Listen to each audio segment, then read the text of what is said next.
to say what you wanna hear. I will bite my tongue till I disappear.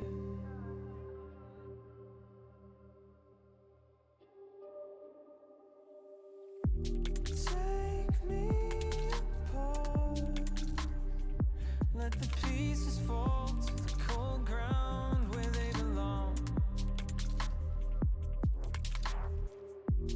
I'll play the part of whomever you want me to be, 'cause my identity has been lost to me.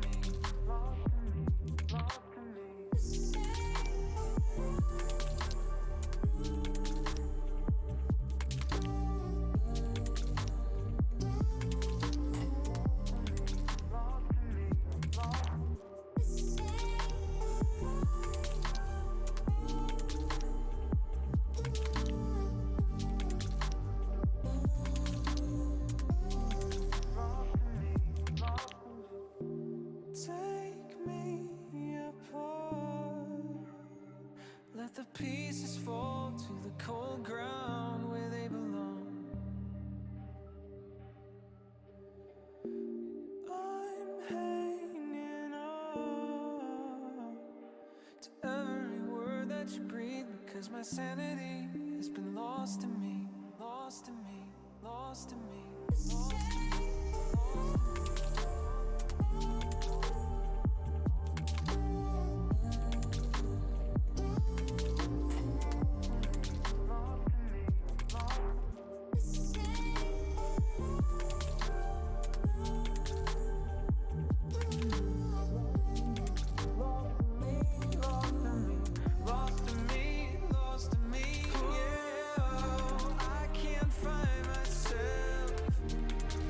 I don't know who I am without you.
your shadows from my soul as these walls begin to fold. Head lost in the silence, cold stars illuminate the secrets on your tongue and the poison in my lungs.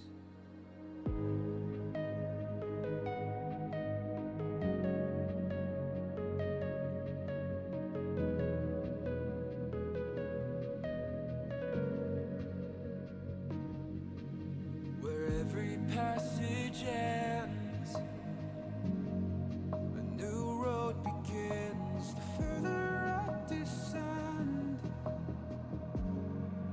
your labyrinth.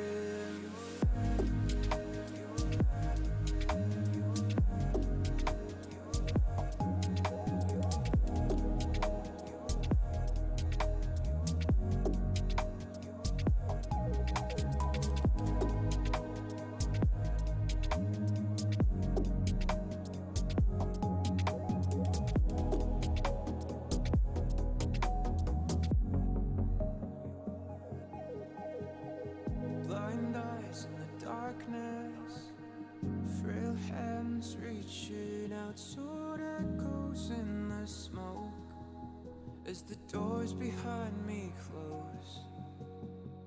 No cure for the madness, each turn tangled in the fear of losing sight of the slowly fading light.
Yeah, press start on my K-cup.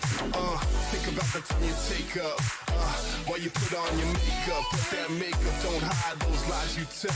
We go round and round on this carousel. I can see the signs, baby, you can spell. Being with you is H-E-L-L. Don't let the door hit you on the way out. Ain't it funny how all the games played out? Like I don't know what you're doing when you stay out. Tryna lock me down, I had to break out. Cause you lie, repeat, rewind, retweet, then act like those that you see on TV. Ha, what a crying shame, with a body on that frame and a half a brain, damn.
Hello and welcome to Playday 1 of the Major Division of the Elite Championship Series. I am McCready. Joining me, very excited, is the wonderful Sir Pega. How are you doing, my man?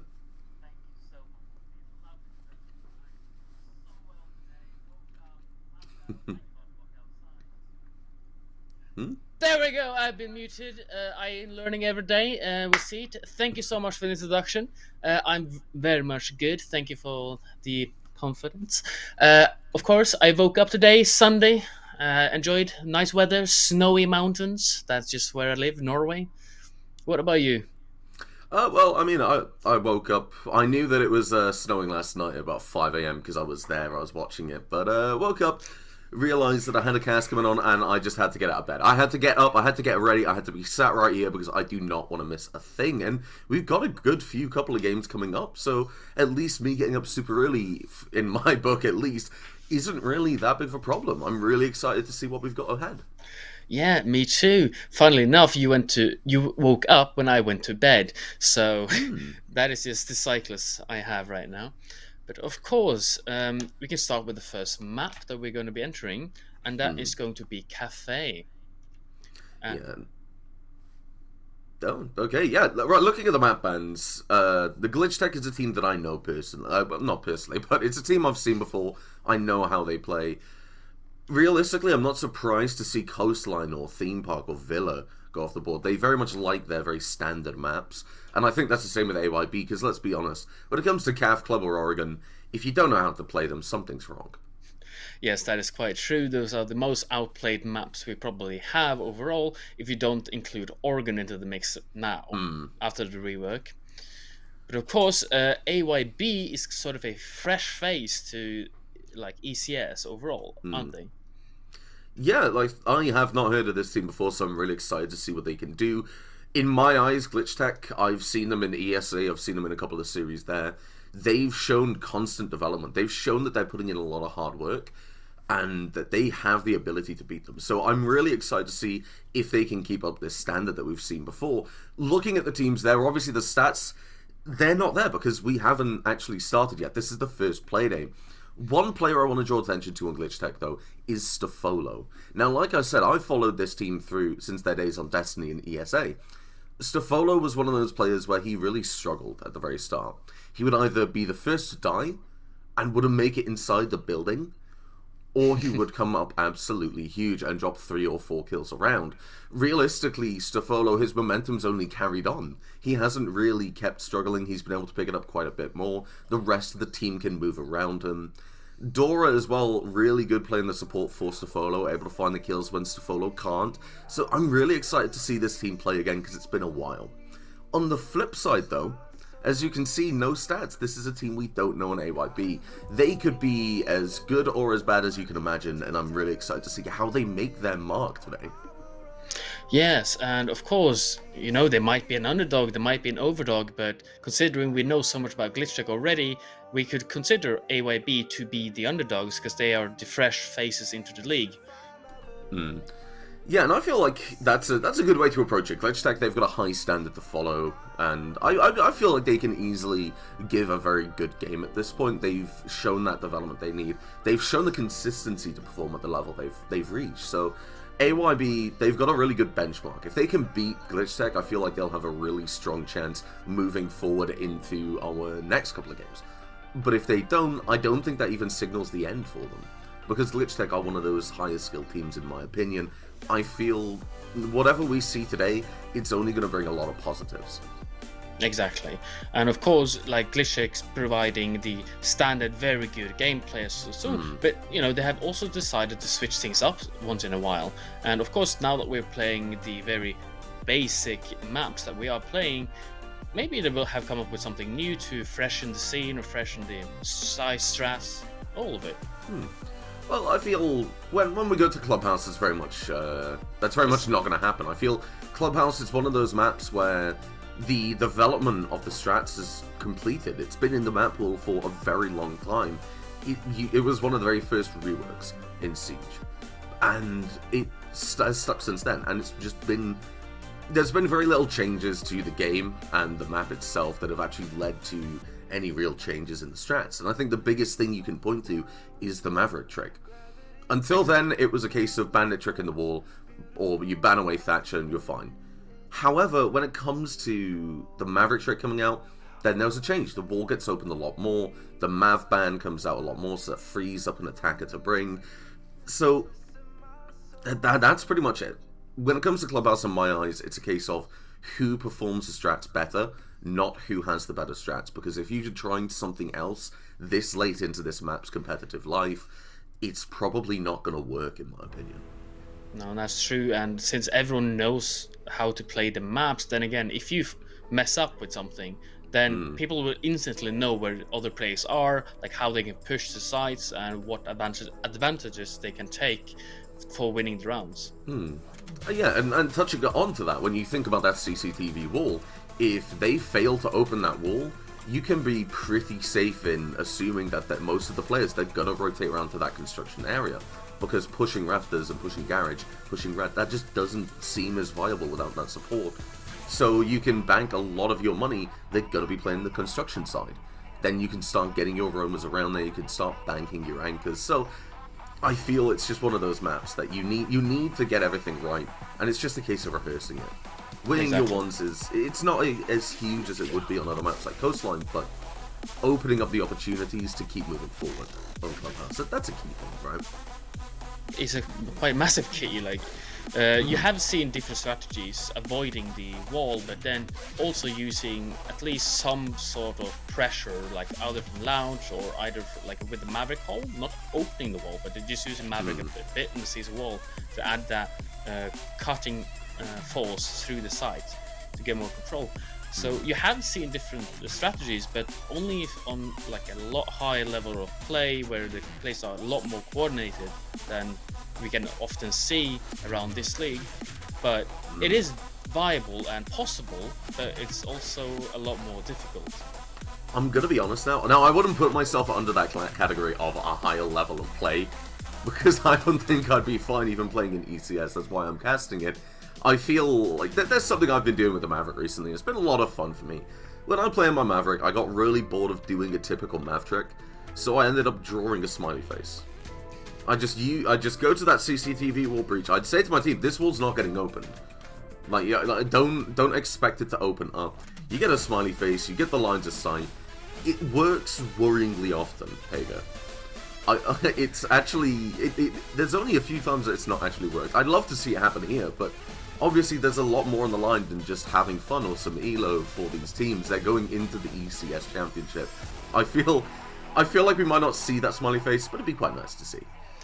It would be interesting to see how that would play out against people that would counter it, because, like, off the bat in my head, I feel like that would just enable the defenders to shoot through, small things that you have to have your head in, right? So basically bullets for your head instead of you getting more pressure onto sides. Yeah, I mean, I'm not saying it's a perfect plan. I'm just saying when I've used it for some reason, it's worked. I get well, it works. It's cursed the fact that it works. It can something dumb can work. Like we saw G2 with the Tachanko play on Cafe before the rework. It worked. Yeah. So didn't they pick a lot of Russian operators that game and still win? They did. They memed a lot. Well, but then again, they had a strategy around those operators, so that's why it also worked, and that's how you can meme operators in high level of play and still make it all work. Exactly. I feel like going back to the core of it, I don't think we're going to see smiley faces. I think we're going to see bog standard Maverick tricking for a reason. It is effective. It opens up the entry onto site. It opens up lines of sight that, like you said, don't just offer up free kills to the defenders. But our second map, I do kind of want to talk about that a bit more. We got CAF. It's one of those that is still kind of adjusting to that new meta. As we get the map bands up again, it's going to be Glitchtech's pick. It's a map that they are not afraid to go onto. I've seen them play it a lot of times, and they're very comfortable on it. So shifting into the new meta, I'm not really surprised. I feel like they're a team... Like, CAF is a map that's still shaking up a little bit, but it's kind of settling with this new meta. Because realistically, your pixel position isn't as strong anymore. You can't stack 2 or 3 ADSs, have a 1Y sit there, and that position's just staying locked for the entirety of the round. It opens up a lot more freedom for the attackers, and I feel like that's what their main change in the meta was. It was looking at maps like CAF. Of course, like, it does force different types of playstyles, but then again, you have also many other ways to counter those holes. Like, if you're holding stock with a shield, you can juggle your shield, but you have to have the coordination with your team to put off the pressure. If they're going vertically below to take out your shields, you can take those away. Like, if they're using Ash charges, you can notice that and take the shield away, let the Ash charge blow, place the shield down again. But if this is Sophia, impact instantly. If they coordinated aggression against you, then it's a lot more difficult. But you still, Wamai and Jaeger are still viable, but you have to play them differently now. And that is a good change, I feel, also to the meta. Yeah, it's something that we've come into. I've looked at it, I feel comfortable with it. I really like the change that we've seen. We've seen a lot of gunfights they've been taking. We've seen early gunfights take place in that early round, haven't we? And realistically, when you see rounds going down to the last 20 seconds, it is, by my count, 90% by the attacker's choice. They've said, okay, we're used to doing these really tight coordinated pushes, so let's just continue doing that. Let's get the site set up, let's position everything. We've got a lot more freedom, rather than a strict checklist with strict relative timings. So, we're seeing teams push in and say they're taking the 20 seconds on their terms, and the defenders are kind of being overwhelmed now that utility is actually back on the board. And it feels kind of weird to say that, doesn't it? It does completely. And as I was a bit distracted because my dad came in like naked. Oh, Yeah, he's had a shower and he wanted to chat, but no, not the correct time for that. But that's how it is when you're still living at home. I guess you don't have those issues. nah, I'm for those who don't know me, I'm brand new to ECS. I'm a university student.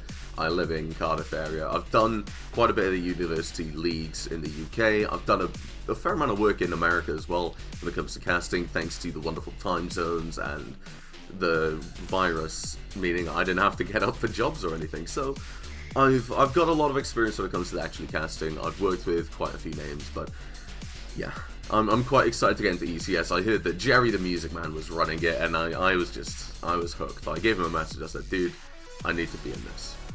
Exactly, like it's the same. I used to play as well for ACS and in leagues that Jerry was actually casting as well. And of course, you had that little same crush when Jerry gave you the love, and when you were able to cast beside him as well, it's sort of a next friendship.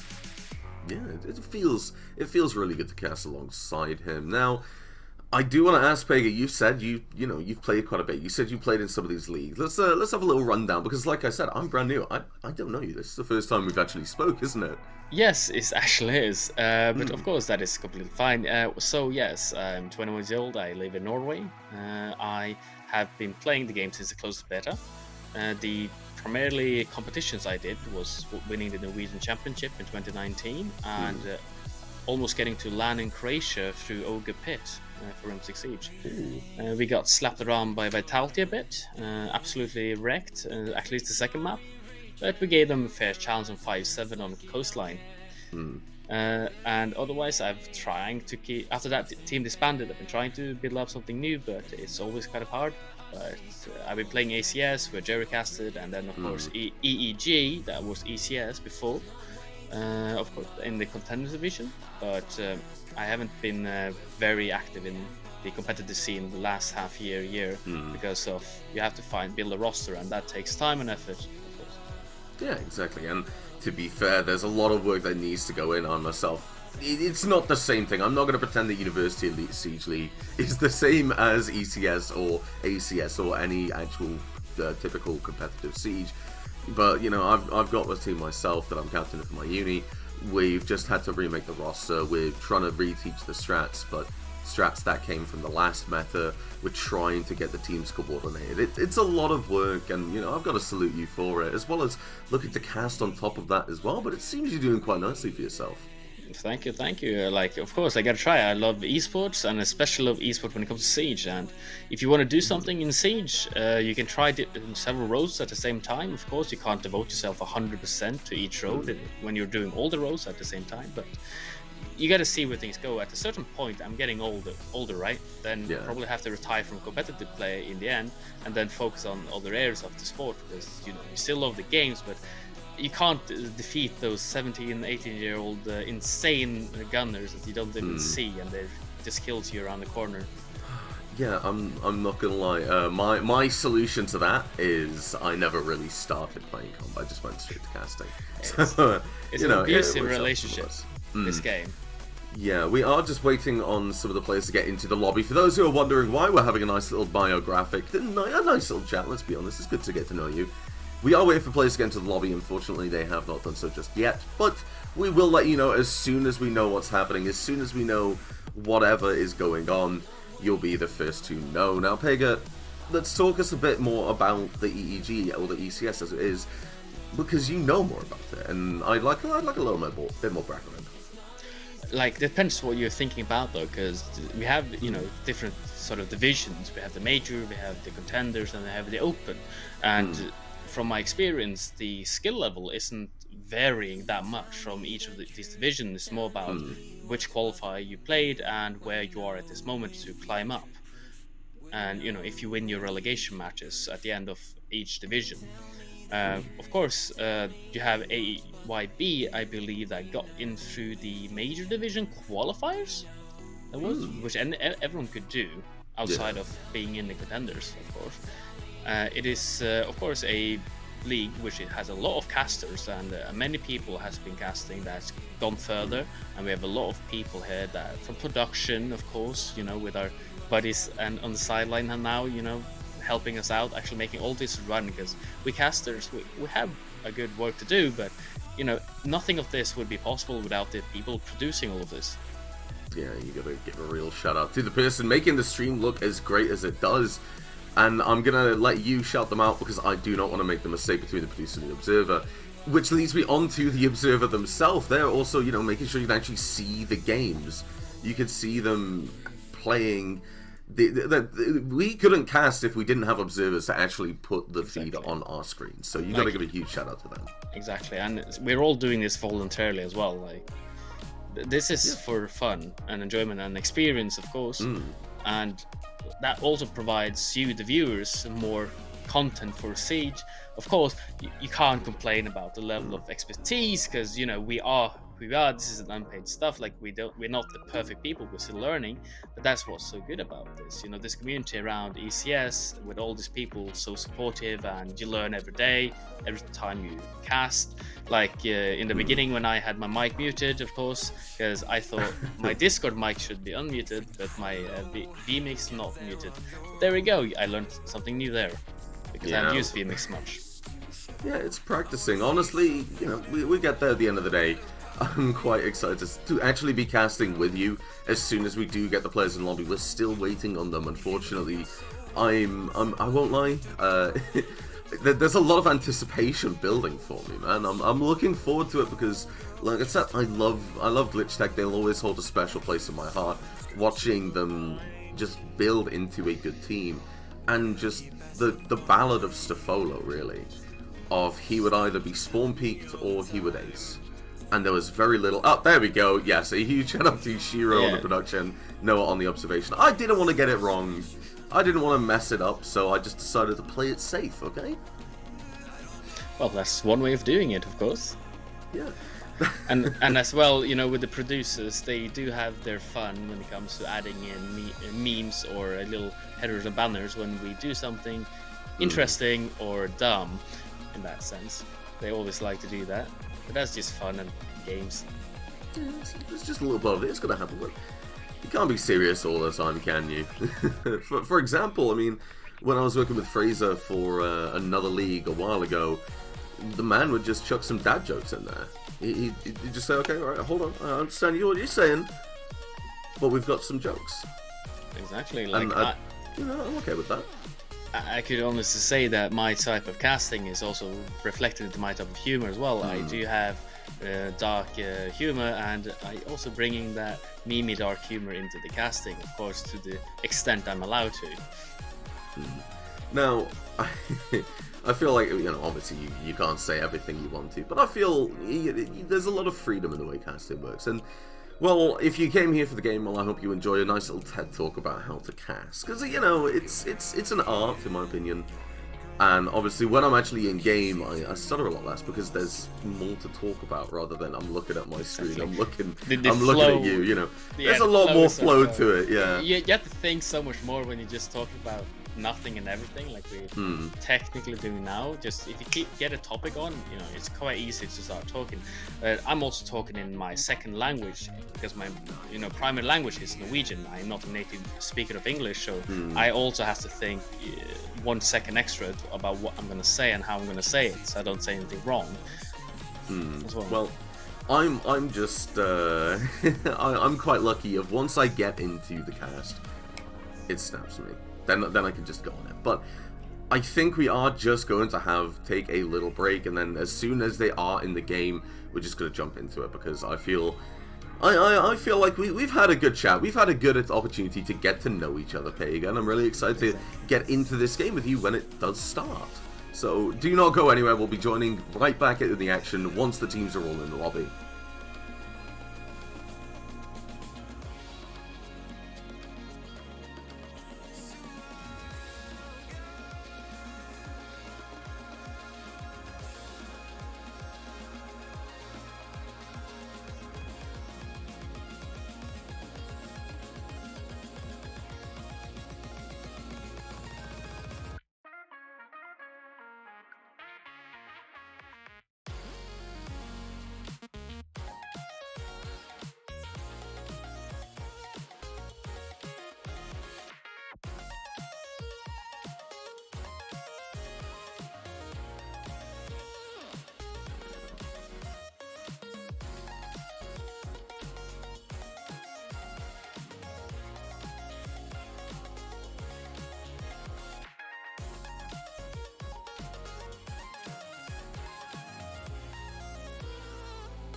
Hello and welcome back to ECS. We know what's happening, Pega. We know what's going to be taking place. We will be playing very, very soon. Glitchtech and AYB have all got all 5 of their team into the lobby now. So we will be ready to go into our first map, Kaf Dostoyevsky of 2. Kaf, then Club. Now, Pega, I know you've got a little bit more info on it than me. Now we've talked about the teams in depth. Maybe too much. No, about Kaf, he's on attack and such. But actually, that's quite telling for me. The staff say Glitchtech overwhelmingly, I think. But the community tell a different story, don't they? Exactly, and maybe we'll see something else from AYB here, showing up strong and powerful to beat the Glitchtech down a few notches. Because they have, they are the big cow. They have been here for a while, and AYB might be the new hunters. Yeah, they might be. Thatcher being taken off the board in our operator ban phase, not really surprising me. I think it's very simple to think about. When you think about the bottom floor, you think about Bakery Wall. Thatcher makes sense. Capital as well. This implies to me that Glitchtech, they're going to leave one up on the board if they have the opportunity. So I think they are going to be looking to play Pixel. I think that's what it tells me at least, Pega. So Capital is kind of an interesting ban. Like, he's a nuisance, but probably more for a stock player, like in general, right there. But with the Wame ban though, this is going to be more difficult because they are taking out Jaeger and Wame from the board, and with only Jaeger on the board, with the new changes to the meta, playing with Jaeger is not as viable unless you devote all your ADSs to that one area. So consider they're probably gonna have to change up some of their tactics if they were still using Wame, AYB on their roster and lineups. And Glitchtech, they're heading into the attack first, and what I've seen from them personally in a lot of the games is they will go for a very regimented push. They will go for getting these players onto the windows. They'll flush out the Pixel player. They take that piano. They don't really change that much about it. Sometimes you might see players go below. Like, I think we might see Dora go below if that was the case. But Reading Room Fireplace, that's going to be the first site that we're going to be heading to. And Reading Room. Now, yes. I've seen a lot of teams go to this site. And I think Glitchtech have just read into it because that Jackal is going to be switched out for Sledge, allowing for that downstairs verticality. Verticality? There we go, that's the word. Yes, I had to make sure I had it right. But it's one of those sites that I've noticed, Pega, it's essentially the top floor hold, and then you just add another floor into it in the last 30 seconds. The pulse, that's going to make it a lot of pain. Make a lot of pain for Glitchtech. The castle, not so much. There is a lot of utility Glitchtech have available to get rid of those castle barricades. But the main thing it gives, it's like a leisure mine. It's like a frost trap. It's like a Capcan trap. You either shoot it, or you give away your position. And in the case of castle, you either deal with it, or you don't push that way. There's no downside to bringing it for AYB, in my opinion. Exactly, it is a utility burner, and that's the whole point of castle. Slow down and burn utility, or time. And considering also where they're placing them, they also want to funnel them a bit more around towards pillar areas here, because they are barricading off the mining places here, and it looks like GTech is going to go for a top-down take here. Of course, playing in cocktail is quite standard. I don't see anything. But Stefolo with the first pick here on Nerf. What did I tell you? This man will either die immediately or he will get a kill. He will shut somebody down. He's taking the meat off the board, so the shotgun still doing sight setup from what I can tell. That's a huge kill. Stopping that reinforce. Oh my lord, getting through all the way to dining. Able to pick up the shotgun, the C4, the pistol. That's actually a huge kill for Glitchtech to start off with. And there's no refrag opportunity. Stefolo, he's right up on the roof. And now we're seeing Glitchtech, they have that man advantage. There's so much opportunity for them, so much advantage to push forward. Stefolo has the opportunity to deal with Choco. And at the late round, that's going to cause the most issues. Exactly, and as we're seeing, they have started pressuring Cocktail quite heavily, and while they're 4v5 already quite early in the round, it's going to be a lot more difficult for AYB here to hold off the push overall unless they get a pick soon, because they are funneling in on the Jaeger here. So, and Vapor is in a very risky position here, out on Heaven Cocktail.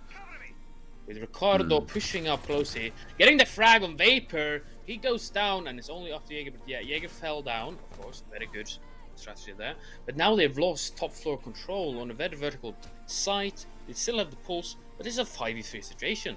It's not looking good for AYB. Yeah, very strong start for Glitchtech though. They've got that early control, they found the early 2 frags, and they haven't really lost that much. They haven't had to give up that much control, they haven't had to give up much utility either, but now they're going to have to give up Dora. Choco's able to find a kill, will have to pull back. The UMP isn't a gun to take those gunfights, but Stefolo has the hatch open, is able to find that kill, like get the refrag, and still, we're in a 4v2 situation. Glitchtech looking very strong while the vertical play starts up. Wolfie and Yuri. It's not a great position. Yuri needs to stay on the white stairs, but as soon as the push comes down, then he has to rotate around. Glitchtech know this, and they're pushing onto site already. They can get the plant down. They're covering the angles with the vertical play. This is a very strong take. The smoke canister goes out, does some damage, but it won't do what is needed. R14 finds the kill onto Wolfie, and Yuri, with about 5 HP left, is on his own in a 1 versus 4, and will get picked up by Heinz. Glitchtech, a very strong round to start with. Exactly, and they didn't have much to do, AYB, after losing 2 players up, getting 1 refrag, but they lost too many people quite too early in the round to even hold off the entire push. So, nice try, but it didn't really work out. So let's see if they're going to be switching up their hold, and of course they're looking to go into kitchen cooking, and we're going to see the Goyo and Castle being played at the bottom floor as well here, so that might be a different strategy going on. I mean, I'm thinking it's, yet again, just trying to slow down these attackers. You can't do it with utility denial as much anymore, so they're going to try and do it with Castle and Goyo, because these are some operators that actually can still do it in this meta. We're yet again seeing this sledge coming through, so Glitchtech, I think they're just saying, okay, we'll bring Dora on the sledge, you know, we won't suffer from bringing him. Even if they're on the top floor and you can't use a vertical play, you can at least get hatches, you've at least got frag grenades and a good set of weapons. It's not a bad operator to bring, but what I think AYB might want to do is they might want to go for a bakery hold, or they might want to play VIP. They're going to have a rotation hold here now towards red, most likely, when the castling off. Ooh, yeah, this is interesting. They're probably going to be playing extended into VIP as well here, using the castles to castle off certain areas. No, they're switching up with the castle on the bakery door. It was between the big bakery. And yeah, that's probably, VIP hold. You can see the shield going off. Quite standard hold, considering overall with the castles and everything. So let's see how Glitch is going to be interested in countering this. Yeah, I feel like Glitchtech, it's not something that they're going to be shocked by seeing. I feel like that bakery, it shuts down that movement that the attackers are going to have. However, Glitchtech, it's a team that can deal with it, and I think that's something they proved on that last round at least. They will start opening stuff up. Vapor is nearby. He's going to have to look at stopping them. As soon as he hears that small bakery barricade go, he knows that he pushes in, he swings, he gets a free kill onto Stefolo. And the opening kill, that's something they need to get, because Glitchtech, they just rolled off the momentum. But R14, he's looking to start some more. He just walks in, he's able to find North, looks for another kill, is able to find Choco as well. But it's Ricardo who finds that kill. Heinz picking up Vapor, the plant's already going down. 45 seconds on the clock, a 5 versus 2. Yuri doing their best to try and get to site. Wolfie nowhere nearby, but R14 finds another kill. Dora will go down, and so will R14. Wolfie might just be what Glitchtech needs so far, but time is ticking down. You need to find 3 more kills, pushing down towards that red wall, but doesn't know the player's there. Now that castle barricade is going to stop you from rotating. You need to go through these sight lines. You don't have the time to tear it down, and right now you're just wasting it. Shots will ring out, but they won't land. He will tag up Ricardo, has to pull back. 16 seconds, 15 now, 14. Time is ticking to the point of no return. And Ricardo is just going to shut it out. And Glitchtech, it looks like they're just really not giving the respect to AYB. They're just getting these early rounds. Exactly, and as you could see, that Glitchtech found the flaw in the strategy, and that was Big Bakery. They didn't have much pressure or holding from Big Bakery. They focused everything around VIP Freezer and then one roamer, and then Glitchtech used that advantage and just took Bakery. and people died and got the diffuser down, and that's all they need. You get the diffuser down, you are defender. You have to wait for them defenders to come to you. Yeah, and the way that they set up the site, I touched upon it. Vapor's Castle Barricade, small bakery. There wasn't enough time. There's not enough time to tear that down, run to prep, Exactly. and even if he did, the only opportunity would be you have to sprint in and try and win your ones. At that point, all the Glitchtech eyes are looking on you. They know what you're doing, so they're just going to shoot you. Usually, when it comes to a castle strat with small bakery, you want the castle to make a vaultable rotation on the right side soft wall next to the tables. They can jump up as well, they can jump into bakery if you need to quickly rotate around. But this wasn't done, so they forced themselves out of that area for a retake positioning. I feel AYB also just aren't prepared for this aggressive play by Glitchtech. We're seeing R14 not afraid at all to just rush in and just go for these early kills. The drones are there, giving the information. R14, he's only found a couple of kills, but the impact that he's had is so much higher. He's opened up the opportunity for his team to come in and just pick up kills as well. So I feel AYB, they're not ready for the aggressive style, and if they can read into it and say they're probably going to try and pick these first couple of kills up very early on, they can shut it down, but they need to be prepared to. Exactly. And looking here though, the round the gun and North already getting lit up by Stefolo on the window again, doing the same thing. But oh no, Stefolo! No, get off your almost getting taken out here by the Jaeger.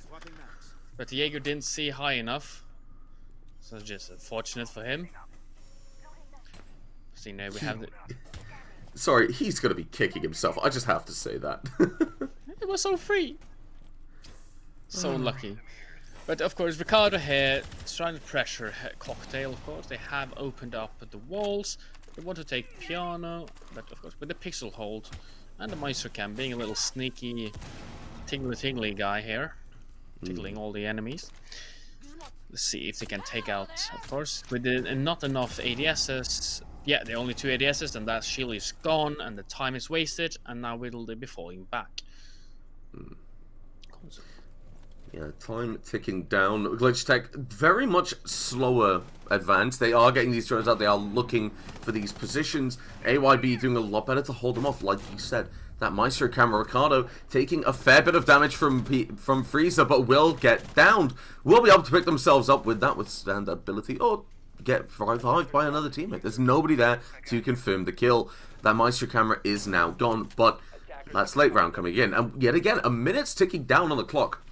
And we're seeing that Freezer control and bathroom control firmly in the hands of AYB. A very good position for them to have so far. They know Glitchtech. They know that they can deal with these very aggressive pushes. But now they need to do it against the wall. They don't have that initiative. They need to push in. But Stefolo is going to be able to find Wolfie, getting him back for trying to run out on him earlier. Vapor looking to shut down this thermite charge opening into Freezer. Unable to do so. Hens is able to get a kill and is looking to get more with 36 seconds left. As you can see that people are dying left and right here. Like, but Coco picking up, and Uni picking with the Deagle, and hence Dora refrag, and Coco Ricardo picking up the Meister kill. Dora is on site in Cocktail, hunting that Valkyrie. Yuri, it's up to you now. Hope 15 seconds left. I don't know if they have any cameras that they can kill the guy defusing for. But if Dora is clever enough, he'll plant on top of a table and wait. But of course, yeah, now he has to stick it. But will Yuri find it? No, he doesn't know. The plant goes down. Yeah, he thinks it's default, and now the plant has gone down, but Yuri does know, reads into it, and picks up the diffuser, and AYB, they're going to be able to pick up their first round, and I think it's just the fact that they're able to slow down Glitchtech at this point. Exactly. Like, it got into the last seconds there, like, everyone's dying left and right. So chaos, but very unfortunately for Dora, like getting the plant down and Valkyrie not aware of where the plant actually went down in the beginning. That would have been a better positioning for Dora if he didn't push up. But obviously, we saw that he got killed from it and they wandered around. And it was very well played by Yuri, playing that timer down and just waiting. Yeah, it could have gone very wrong. Granted, Dora could have just played it safe and held back or gone to heaven. He didn't have to. He didn't have to walk over towards the cocktail side. So luck definitely played into it. But being able to bring back that man disadvantage. Remember, they started out with, I believe it was a 3v5. Yeah. And because early on they lost their Jaeger, then they lost their smoke, and then the push came out. They were able to come out of that in a 2 versus 1. Dora able to find the kill onto the Maestro. That was huge, yes, but damage was done. It didn't take long for Yuri to kill, and we're returning to the bottom floor, and we need to see some adjustments here. That last round was great, AYB, but we need to see adjustments. If you're going to be going for that hold, you have a Goyo on the board. You should not be letting them into sight with 45 seconds only ticked away off the round, including droning, including running to the building.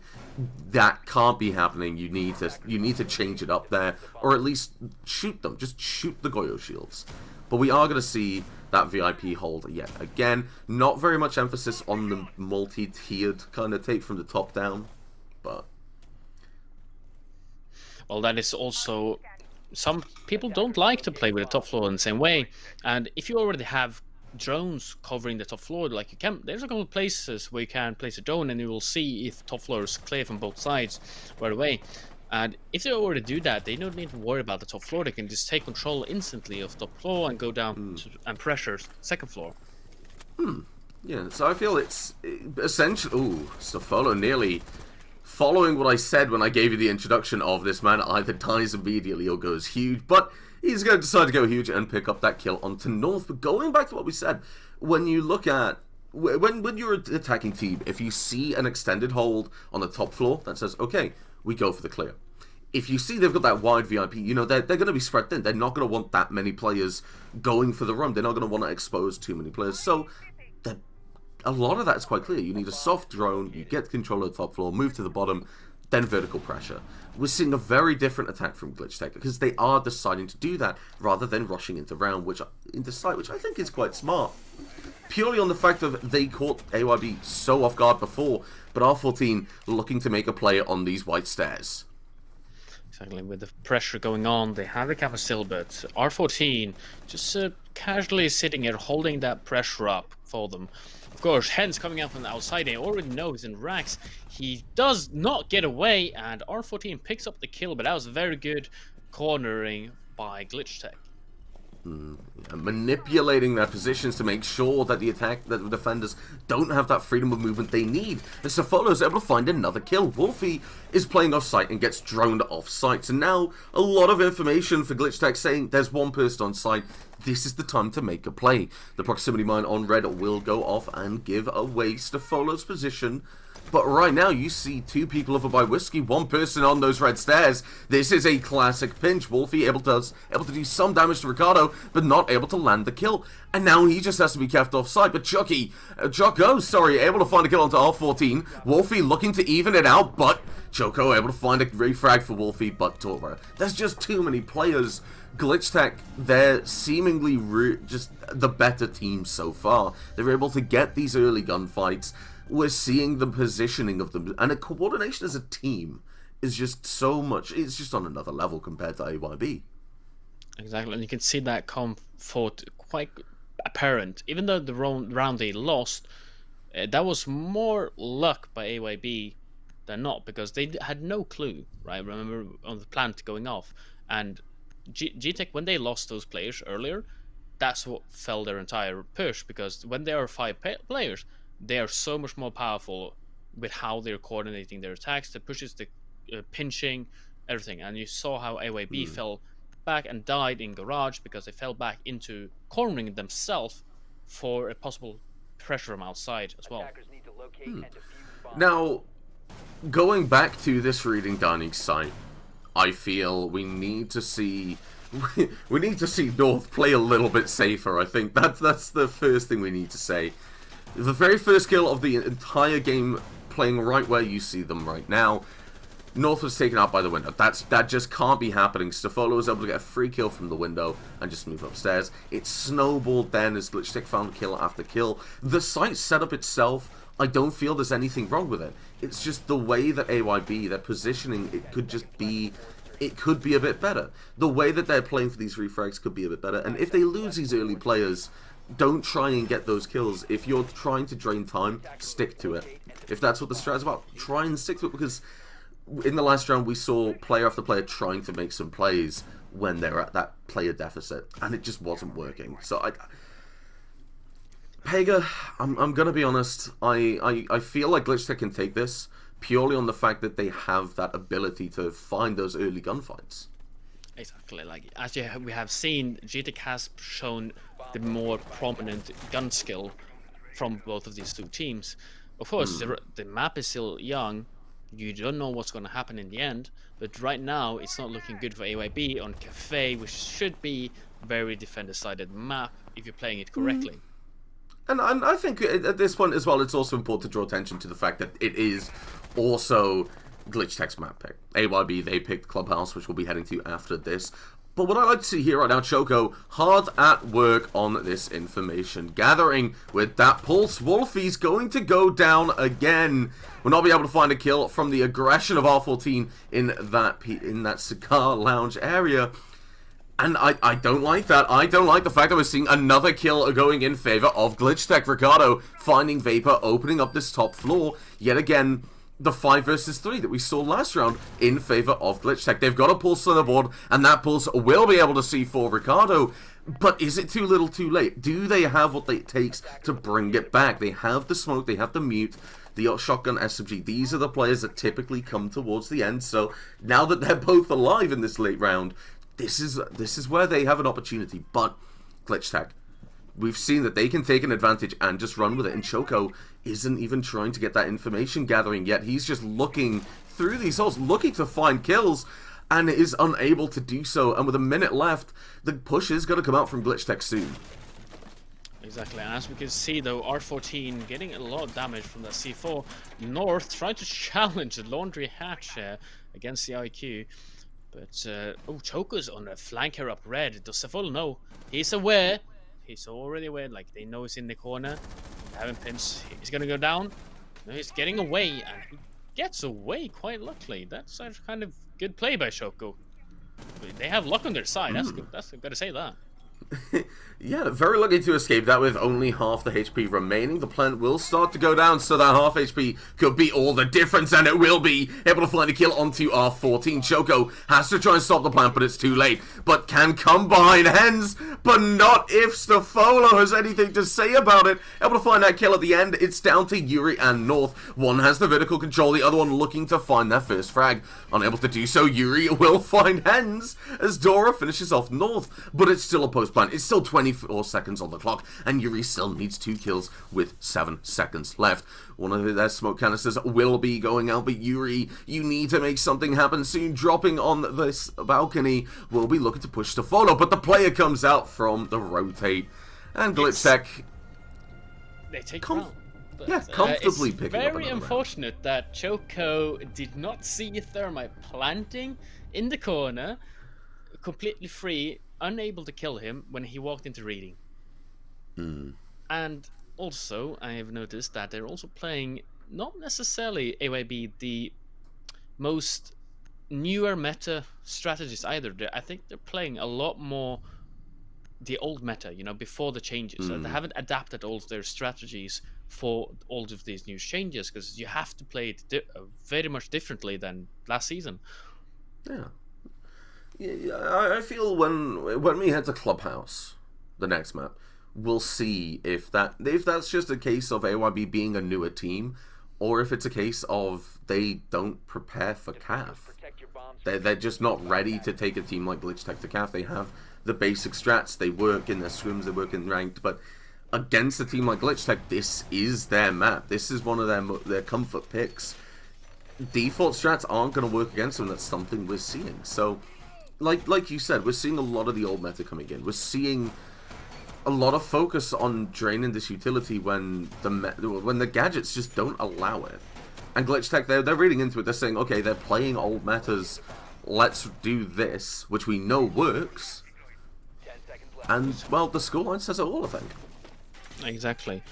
And Glitchtech has played with a new meta, and they are fighting in a different way than they used to before, and that's also why they're winning these rounds. They are better, they're better coordinated, they already know how to counter these strategies, and it feels like they're just playing on home turf by now.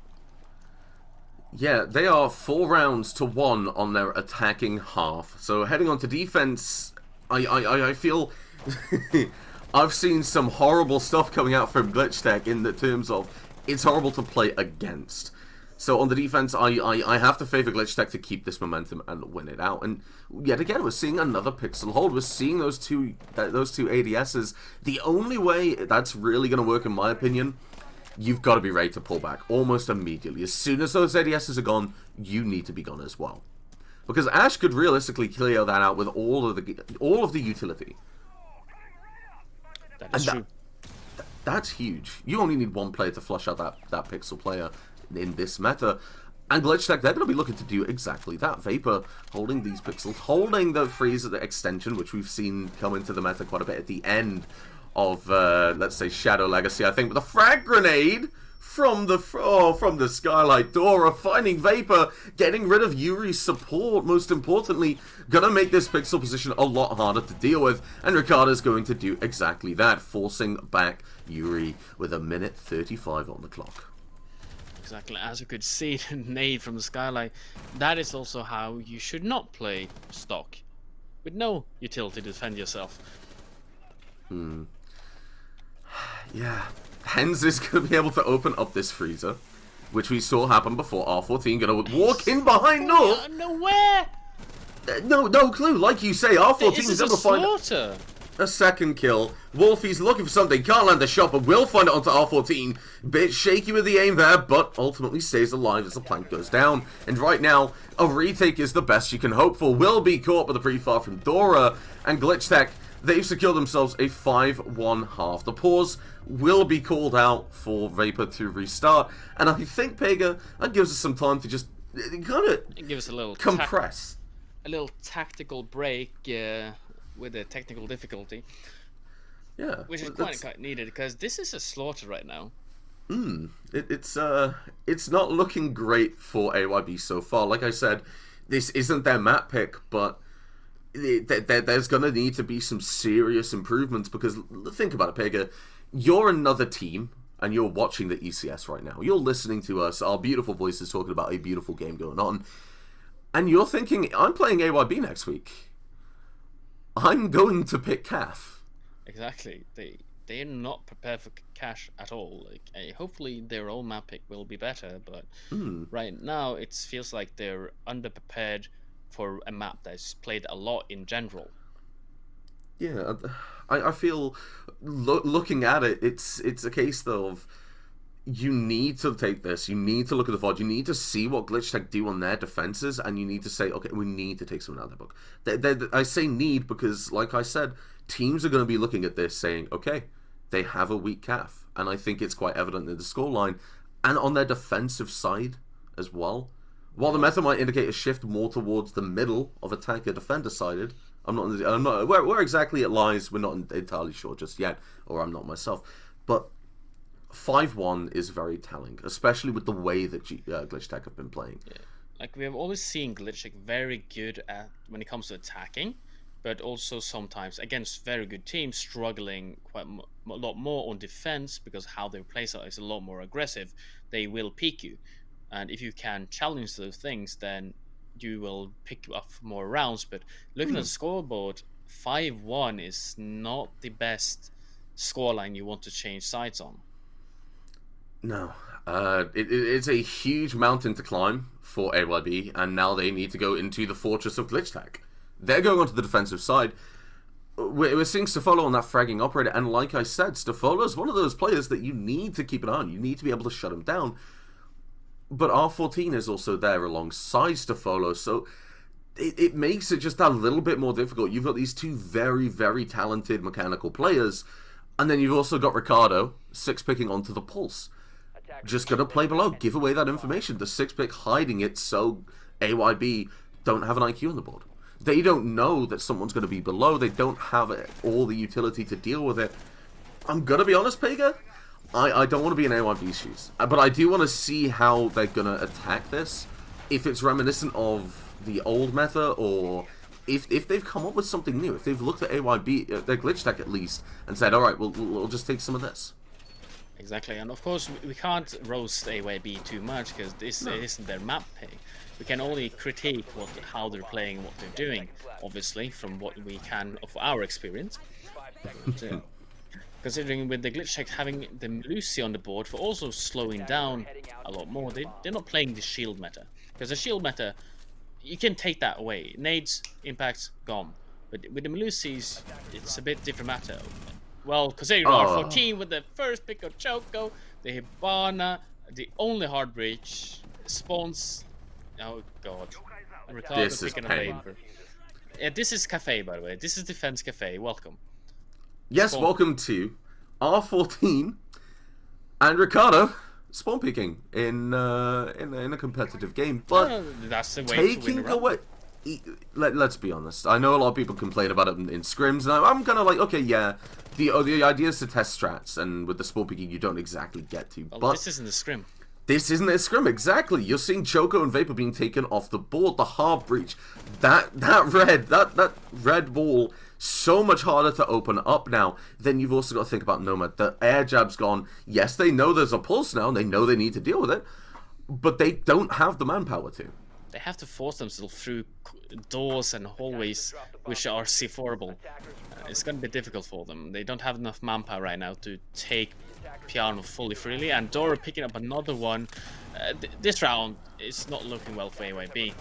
Well, No. getting a pick of Safolo and a double picker on Dora is equalizing the score, but North with one bullet and he's gone.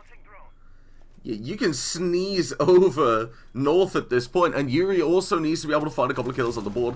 Crouch walking up red, the C4 goes, but doesn't find the kill. Glitchtech, they're going to be looking to push us through to match point on our first of two. Hens will take some damage to that frag grenade, and it looks like North is going to try and finish off the kill, but with the yokai, they're just going to be playing safe. They're going to be holding behind that reinforce, they're not going to be peeking it. Glitchtech have all of the cards. They have the time, they have the map control, they have the HP to work with, and most importantly, Ricardo and R14, very capable players, have those guns, and the last frag grenade is going to get burnt out. North is able to find a kill onto R14, however, able to open up that pixel position, that lumber. But the question is, can they find the other two kills? North is crouch walking into sight, is able to spot Hens, but doesn't find the kill. The swing will come out from Ricardo, and Yuri with the refrag. Now it's the 1 versus 1 with 30 seconds left. This is possible for AYB to actually bring it back now, and in no small part to North. But Yuri has to find this kill. Crouch walking into Cocktail. No information on either side, but Hens spots him, but Yuri gets it and picks up the second round. But honestly, you know I'm going to critique Glitchtech here. Yes. Yes. Glitchtech, for the love of God, don't start sprinting down the two last players when you're 4v2 after getting 2 spawn picks. I feel the way we saw it. That was a throw, literally a throw. You had Echo, you had everything, just wait out the timer. Ash is low HP, and you're pushing, giving them gunfight after gunfight. Exactly. And I feel Dora and Safolo could have closed it out very easily. 2 players died within the space of 5 seconds to the same player because they didn't double peek. They just kind of... You can tell that they wanted the kills because they went in one at a time. They didn't say, okay, let's double peek it. We'll play for a refrag. And that's where we saw them lose it. They didn't even know Yuri was there. North was such low HP after that gunfight. If they peeked at the same time, it could have been a much different round. Glitchtech could be on match point right now. However, they are going to be coming to the bottom floor. I don't think they're going to get away with spawn peeking this time, so I don't want to see any of it. I'm going to be honest. Glitchtech feeling overconfident probably is the reasoning why how they played. But that is also the difference between a pro team and a up-and-coming team. The ability to slow down and play for the round and not the kills. It's hard. It is. But that's the way to get wins and money. Alright. But yeah, of course, we're coming down here to Kitchen, and with the pulse on the board again, Stefolo and the Melusi, and Echo being played a lot more than you usually see with after the nerf of Echo's drones. A welcome nerf, yes. But, no spawn peaks now. I feel when you consider Echo and Maestro, they do the same job, and when Echo's yokais were still invisible, they were on the same field because they had pros and cons. They did the same thing in different ways. Maestro was a lot more pronounced, but it was bulletproof. It was very obvious, and you could deal with it very easily with one bullet. But you could do the same with the yokais. Now with the invisibility gone, Maestro is just, in my opinion, it's just better. He still has the older, he still has impacts for the setup. I feel you're better off bringing the Maestro, but I prefer Echo. I don't know about you, Pega. It depends what your strategy is around about, because Maestro is a slower operator. Echo, you can walk around, you sprint, you have Bob, you have impacts. It depends on how you want to play the round, of course. If you want more gunning power, playing Echo is good, but Maestro has, the Alda with 80 bullets. So very good for defensive holds. Yeah, I mean, I feel like competitively you'd want that Maestro. However, Glitchtech seem to disagree. They have brought the Echo for the last 2 rounds in a row.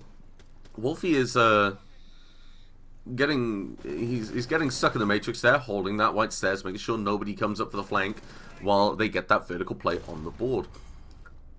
But Ricardo's able to find a kill onto North, which is unsurprising at this point that the opening kill goes in favor of Glitchtech. It's something we've seen round and round again, and there's barely been any change. But luckily, it was the Ash. You still have Yuri, you still have Nomad, you still have everyone that you need, but Walt Sofolo is going to be looking to change that. It will trigger the air jab on those red stairs. Ricardo, following Wolfie, constantly feeding away that information on the brown stairs. Wolfie, quite rightly, will back up as R14 is able to find a kill onto Vapor, shutting down that air jab. Wolfie gets the refrag, but Sofolo's there to get another. R14 will find Choco, and it's all down to Yuri to stop match point coming out. The Pulse is still on the board, but Stafolo will not be. His head being cleanly ripped from his shoulders as Yuri looks to push down these white stairs. Not enough time to really go for a rotate or a bait anywhere else. We'll just have to play into Glitchtech. And that's not good. A look, Banshee and a Pulse giving away the information. And there's the swing coming out from R14. Glitchtech will take us to match point. Exactly, and this is a lot better by Glitchtech. I think they realized their mistakes last round, and now they're just finishing off the map and getting that point in the bag. I think there's not much else we can really say about that round, other than it was really well played from Glitchtech. I think AYB they were doing quite well to watch their flanks, but as soon as they heard the Banshee, they didn't try. As soon as they heard the air jab go off, onto Stafolo over by red stairs, they let him get back up and use his gun. And I feel like that's where the main error came out. Stafolo was able to find a number of refrags, Pega. Stafolo has been a huge driving force alongside R14. If you have an opportunity to take them off the board, you need to take it. Especially if there's nobody around to refrag. If there's only Pulse there, there's very little that Pulse can do than tell Stafolo where you are. A quick peek coming out where you know what that player is and they can't pick up their gun, that could have been huge. But we will return to the top floor, and AYB, they have to play a perfect game from now on. And against Glitchtech, I don't know how likely that is. No, and again, it's Cafe defense. Playing perfectly, attack Cafe on a 6-2 point, it doesn't look good for AYB, considering how they've been playing earlier as well. And we can see a bit of cost scoring going here, and with AYB struggling a lot more than Glitchtech overall. You can see Vapor at the bottom with a 0.09 in matchmaking rating. That's a number I haven't seen before. I know. I want to draw attention to Yuri is the only player of AYB to be above 1. All of Glitchtech are above 1. And Dora is about to make his a little bit higher. Vapors is not going to get that improvement. Being picked off again, but this time it is the Nomad. The second time Vapor's been spawn peaked, and the second time we're not going to see these air jabs make an appearance. 0 and 9 Pog coming out in chat. And I feel that clip of Tim the Tatman talking to the bottom of the team, that's got to be applicable here. Yep. but it usually is if the team is at least winning rounds. Yeah. Yeah. Poor lad. Poor lad. I hope R14 here aggressive on the hatch, and they're dropping without checking for the bottom red, lighting up Wolfie. I feel like AYB is forgetting to drone now. Like they're not placing the flank camps. They're not doing it like anyone else would do normally. Yeah, I feel like we're seeing more casual or T-Hunt playstyle. Wolfie is looking to flush out this pixel player, Stefolo, but Stefolo knows he just has to hold back. They just have to wait. Wolfie is going to look at walking in, is going to get knocked down and taken out. A 5 versus 3 now. Yuri, aware that there could be a swing, but yet this is where we saw AYB pick up their second round, so you can't count them out. They might be able to win these gunfights. It was the same 3 players, if my mind is not mistaken, that were doing this. But Hens is going to be taking North off the board. One of the players that did a lot of the driving work in that last round. And with time ticking down, Glitchtech, they're coming closer and closer to winning this first map. Yuri looking to try and change it, but it's getting wallbanged from Freezer. There's so many angles to hold as Doro will finally go down to Choco, will finally get taken out, but there's still the fortress of AYB, of Glitchtech that AYB have to deal with. Exactly, and now that this is 4v2 situation, Yuri, can you clutch this like you did on defense? Oh god, Choco getting deleted by Stefolo. Yuri's trying to save or something, but yeah, they're picking everything, and the match goes to Glitchtech in the 7-2 scoreline. That was rough for AYB, but I feel that at least when we go to Clubhouse, their map pick, hopefully we are going to see something better. We're going to be heading there. We're going to see them go at least onto their map. They have an opportunity to make something happen. Looking at the KDs here, it's just... Exactly. 3 players on 9 kills, Eek pushing up onto 11. Now, obviously, I've been talking a lot about Stefolo and R14. I've just noticed that the Eeks didn't play. That was R14. There's a little issue there. But yes, Stefolo and R14, huge players, huge driving forces, but the rest of the team can play around them. A very aggressive playstyle coming out from Glitchtech that AYB just aren't ready for, unfortunately. So they will be losing that first map 7-2. Clubhouse, do you think it's going to be any different? Hopefully it's going to be different, because they did beat the Contenders Divisions teams, and now they're facing the big leagues, so considering it's going to be their map, they're most likely, hopefully, more prepared for the most played out map in the entirety of Siege. But we will be going for a break quite soon, and it's going to be a 5-minute break before we continue on to the next match.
I'm searching for some sunshine.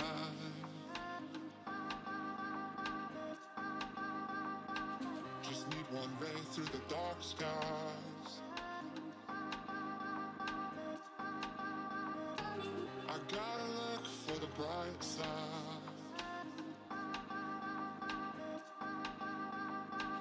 I know we're gonna be alright. I know we're gonna be alright.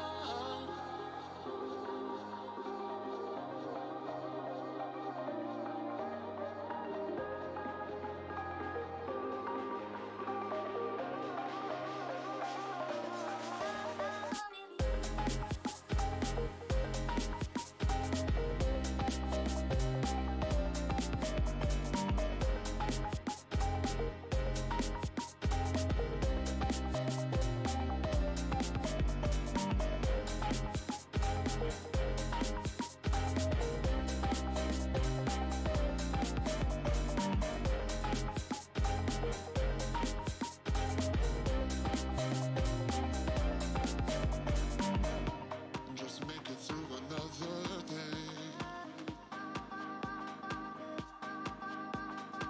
These dark clouds will go away.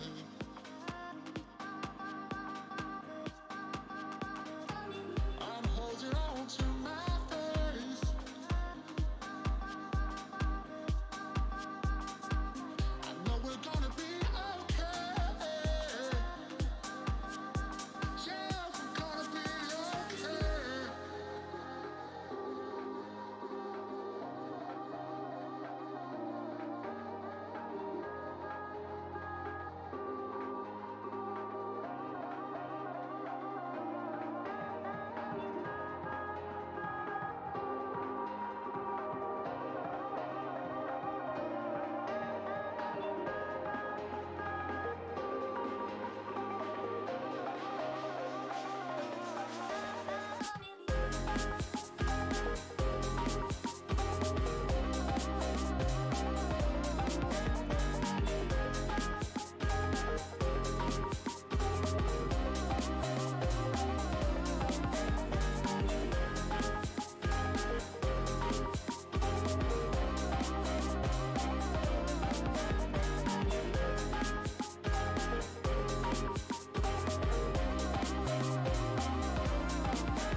And welcome back to the ECS Playday 1 of Major Division. We just watched Glitchtech being able to take Kaf Dostoyevsky against AYB. And Pega, the important question is the redemption arc for AYB possible? We are going to be heading to Clubhouse, their pick. What do you think? What do we need to see if they are going to be able to pick up that map?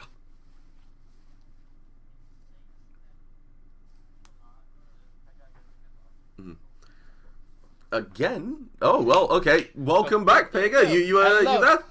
That's what I was saying. I was going to say, yes, we're going to see AYB showing off their muscles now. I'm going to bestow them my sword of power, and they will use this to win rounds and show Glitchtech who the boss is. The new and upcomers are the new boss in town. That's some pretty that's some pretty strong energy that you're sending them. Now, we saw Glitchtech, a very aggressive playstyle, very confident playstyle, most importantly on that first map. And coming into Clubhouse, I feel like the staff predictions, they follow what we've seen so far. A lot in favor of Glitchtech and more balanced on the side of the community. However, on Clubhouse, The first two bans to go off the board will be Habana and Thatcher, noticeably leaving that Maverick on the board, so that wall in CCTV, that's going to be very easily dealt with. Meaning that Glitchtech, they're going to have to prepare for their defensive side. They're going to have to be ready. They're going to have to say, okay, the wall getting open is going to happen. We need to deal with that when it does. Yes. And you could see that Glitchtech has taken out the Hibana quite early, and that's going to make it a lot more difficult to open up for the bottom floor, because Kaid's on the board, Wama is off the board.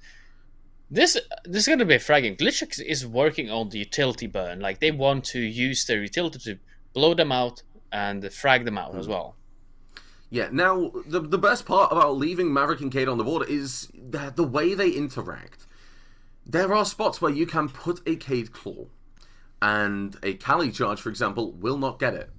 And shooting the floor below will not get it. But with a Maverick on the board, that doesn't even matter. All you need is just Buck or Zafir or Ash nearby. You open up that wall, suddenly you've got an entry onto site. Glitchtech, they need to be ready for that. Their Rafters player needs to be very ready to drop off very quickly, or be very aggressive, provided that they're not being pressured from that garage door.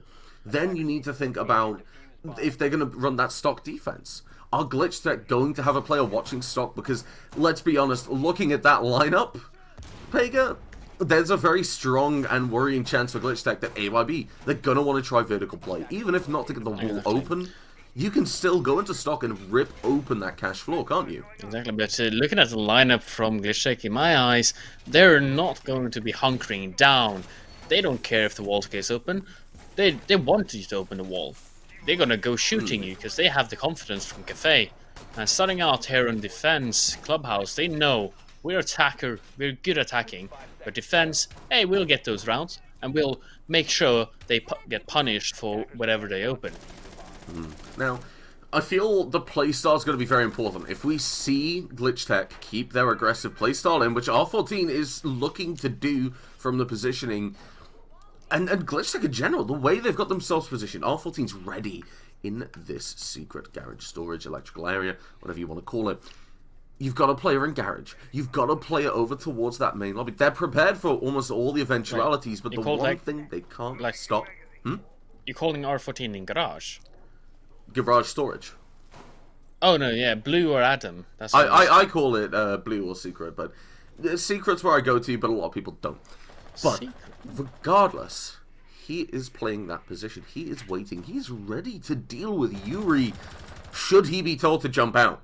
But Wolfie, very aggressive start over towards that master bedroom. Bypassing Stafolo, going into construction, the drone is there in support, and is able to find a very quick kill up onto Ricardo, taking a page out of Glitchtech's book, getting that aggressive game coming in. And now, the Romas, they're looking at it and they're saying, okay, something is wrong here. They've just walked past us. As Choco able to find another kill, picking off Stafolo. This is looking quite well for AYB. Their early aggression, they're bringing back the same punishment to Glitchtech as they were dealt on Cafe, but Dora picking up Wolfie, and that is the alpha. But Yuri also getting taken up by Hens and the impact tricking on construction wall. But here's the nade meta. Can they get the Maestro? No. No, Dora, a very formidable player playing behind his cash, and the way that they're positioning, just making it impossible for North to actually land that shot onto them. So they're going to have to push through. A 3 versus 3, R14's still on the roam. Hans is playing nearby. Oh, R14's made it back to site, actually making just... It's going to be a huge fragging area. Dora taking a little bit more damage, doing everything they can. They know that they can't get out. They're playing their life, and they're playing for time as best as they can, just to make sure that they don't push up. But Dora will get taken down. Vapor will look to push in North, holding the crossfire, trying to shut off these two players, but R14 is able to find Choco. Gonna walk back into Cash if they want to, but it looks like they're probably not going to, because they realize Dora, at this point, Dora's gone. North and Vapor, these are the problems, and Vapor's going to go down as well. It's all down to North. The early aggression, it's just stalled out completely. Exactly, and this is very unfortunate for AYB with picking up players so early. 2 frags off the board right away with Cefalo and Ricardo. But so to say, Dora with the Alda and R14, they are powerhouses when it comes to defense as well. not getting away easy, even though we thought you were about to.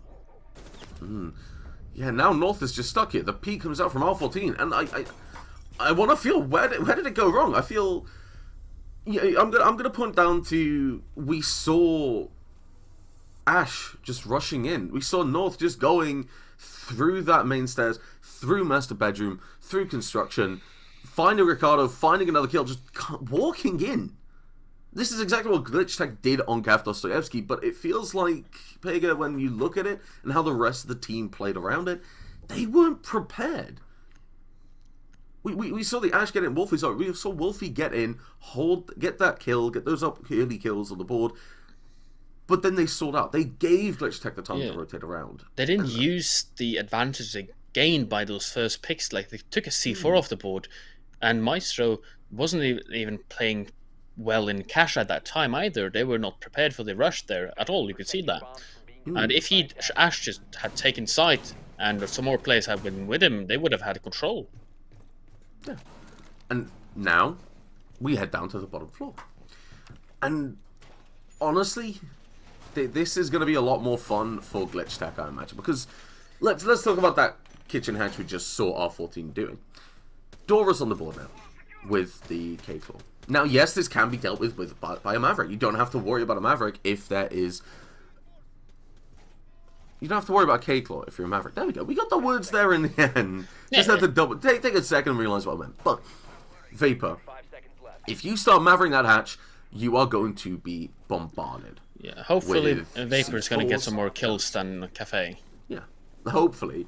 Realistically, get one. Vapor's loving life at that point. But my point is, if you try and Maverick that hatch, you are going to suffer. So if you can K-Claw that, it makes it very difficult for AYB to deal with. They need to get utility and waste it, but it doesn't look like it's K-Clawed, which is something I wanted to see. Well, because it shuts it down in a way that it just doesn't with the other two hatches, doesn't it? That's true.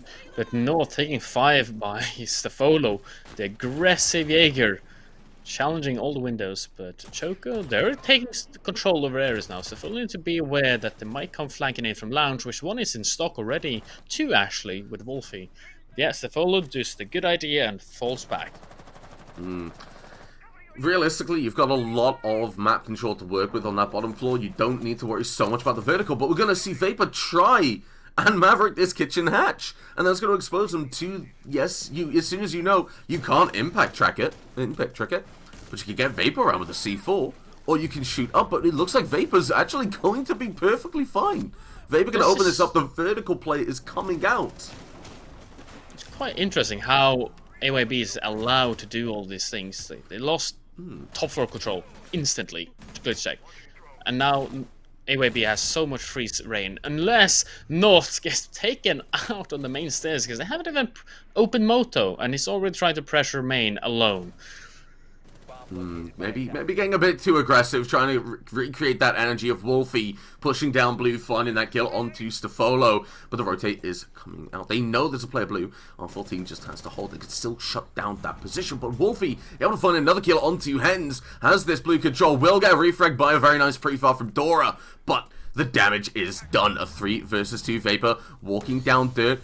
Looks like they haven't actually been called out, so the frag grenade coming out. Oh, never mind. Dora's able to find that kill. Now a 2 versus 2. R14 finding that drop. And the last player, Yuri, finds a kill onto R14, putting us into, Pega, a 1 versus 1. But the positioning favoring Dora.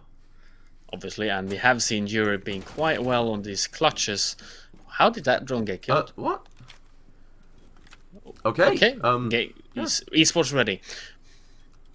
It's an indie game, okay? It's brand new and a small development company, okay? You got to give them some leeway. Yuri with the wall hacks. Yeah, and then with about no energy because I've just slandered Rainbow Six and Ubisoft, we will watch Yuri be able to win that 1v1 out. Let me just find a new career right now. Yeah. Well, moving on anyway. Good job, Yuri! Very nicely done from AYB, actually. They were able to open that hatch.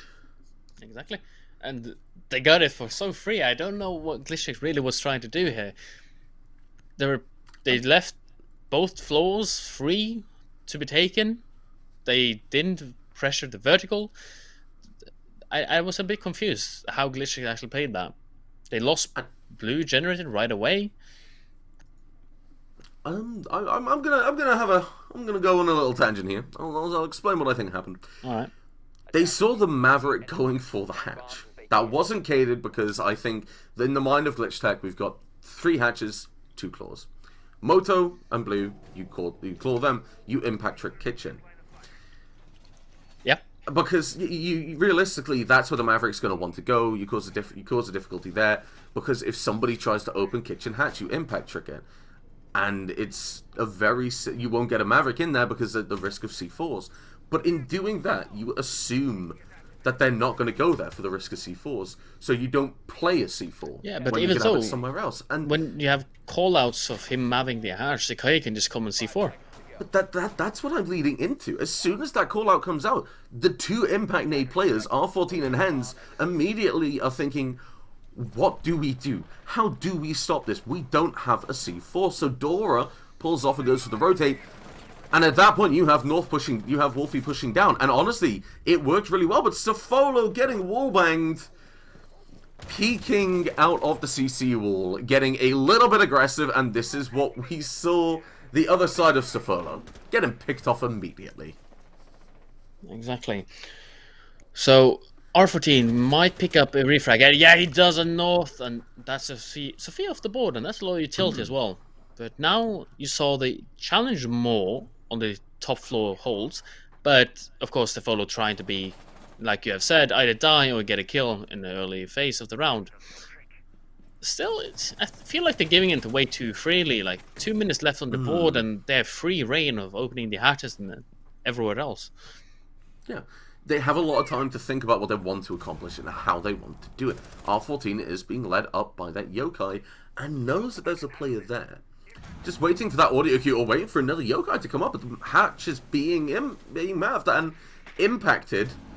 But it doesn't do any damage to Vapor. He's just sitting on the hatch, sitting pretty. There's nothing that can really touch him bar a C4. And like we said, if they call for that C4, Dora's going to rotate around. They lose that pressure on another position. But Ricardo does the damage to Vapor, doesn't land the kill. But the hatch is looking like it's going to get opened eventually. Vapor will fall without finding a kill, but the hatch is open. That's the key part. That's where we saw Glitchtech have a chance of winning that last round, and it's where we saw AYB just win out on the last round.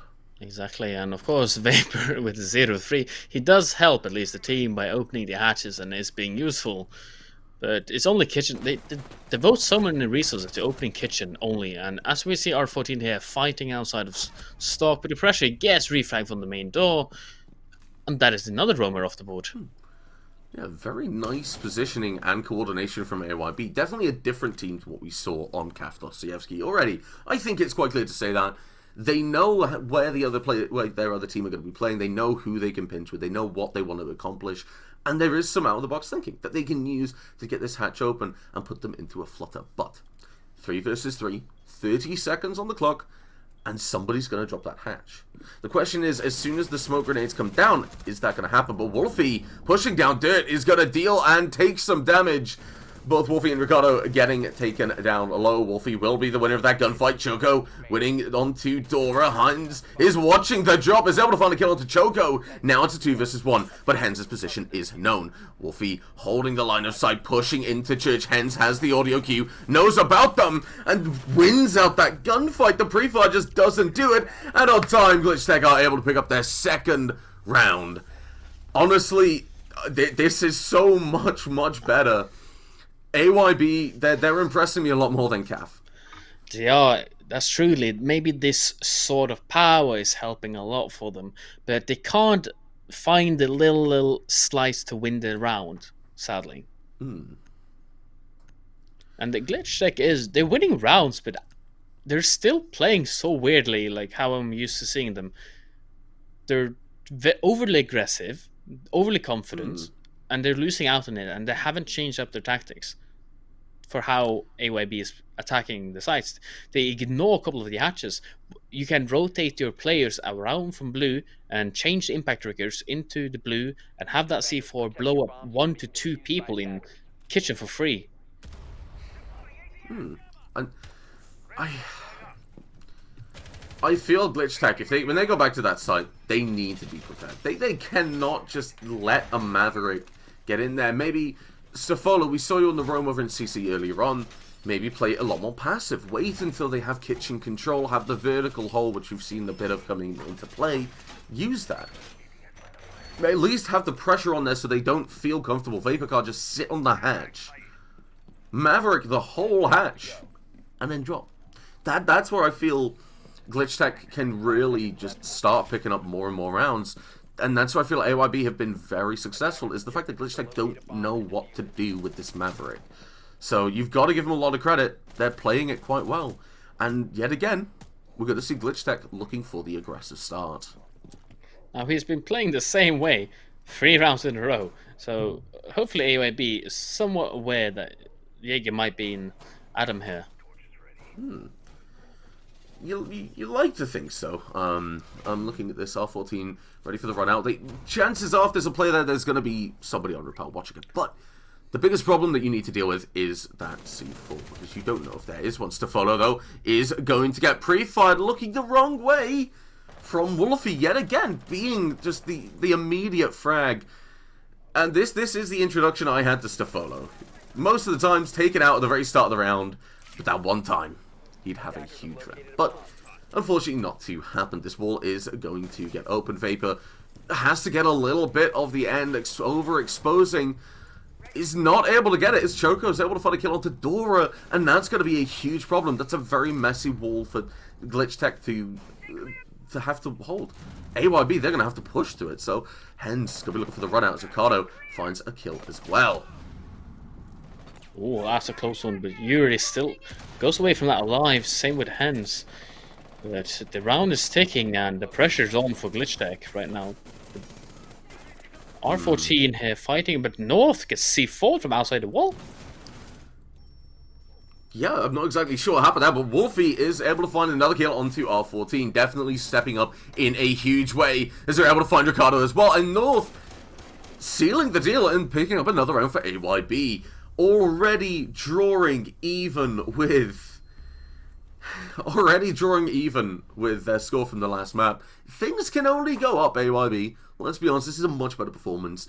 They have strats that seem to be from this season, not from about, halfway through, let's say, Steel Wave. Exactly true. Quite true. And as you can see, that Glitchtech is falling apart. They're peeking every angle on the wrong sort of times as well. Like, they're giving up more kills to AYB than they should be necessary. Like, they Cefalo solo in Master, not falling back when Jacuzzi getting up under pressure. He's sticking himself in a position where he's just going to get fragged out. I feel Stafolo, the way they're playing at this point, maybe say, okay, play it a little bit safer, dude. Don't overextend. It's not the way to go. They will be looking to return to this site. They won it the first time. They didn't win it the second. Like, if you can see the entire team there pushing Master like this, take one of the C4s, rotate down to bar, and C4 Master floor. Yeah. I'm looking at how this is being played out, and I feel just... Stafolo's... You're entirely right. Stafolo, the rest of Glitchtech, they're giving away a lot of kills very early on. You're seeing Hens trying to run out Garage Door. Now, yes, Hens did survive, but that gave away a lot of information. That said to AYB, they are low on manpower. One of them's not even on site. Let's go. And R14, you haven't got a single kill from this. I don't think you should play that position. You have other places to play that can benefit your team. Even just being on site would help a little bit more, in my opinion. True, quite true. And this, especially considering AYB's gun skills is subpar to that of Glitchtech's, as we have seen from Cafe. Glitchtech overall wins more gunfights, as long as they are able to do a normal gunfight and not like Cefalo getting shot through walls. Which is quite unfortunate for him, but still. Yeah. Now, we will see Ricardo with that C4 not deciding to use it, because realistically that just opens it for the defenders to just shoot you, and for the attackers to shoot you as well. But able to do some damage up to a Wolfie at least. Now, We're seeing Sofolo playing it very safe, and R14 have pulled back to site, and this could be what Glitchtech need. The question is, will it pay dividends? We're only going to find out one way, and that is by watching the rest of these 2 minutes take place.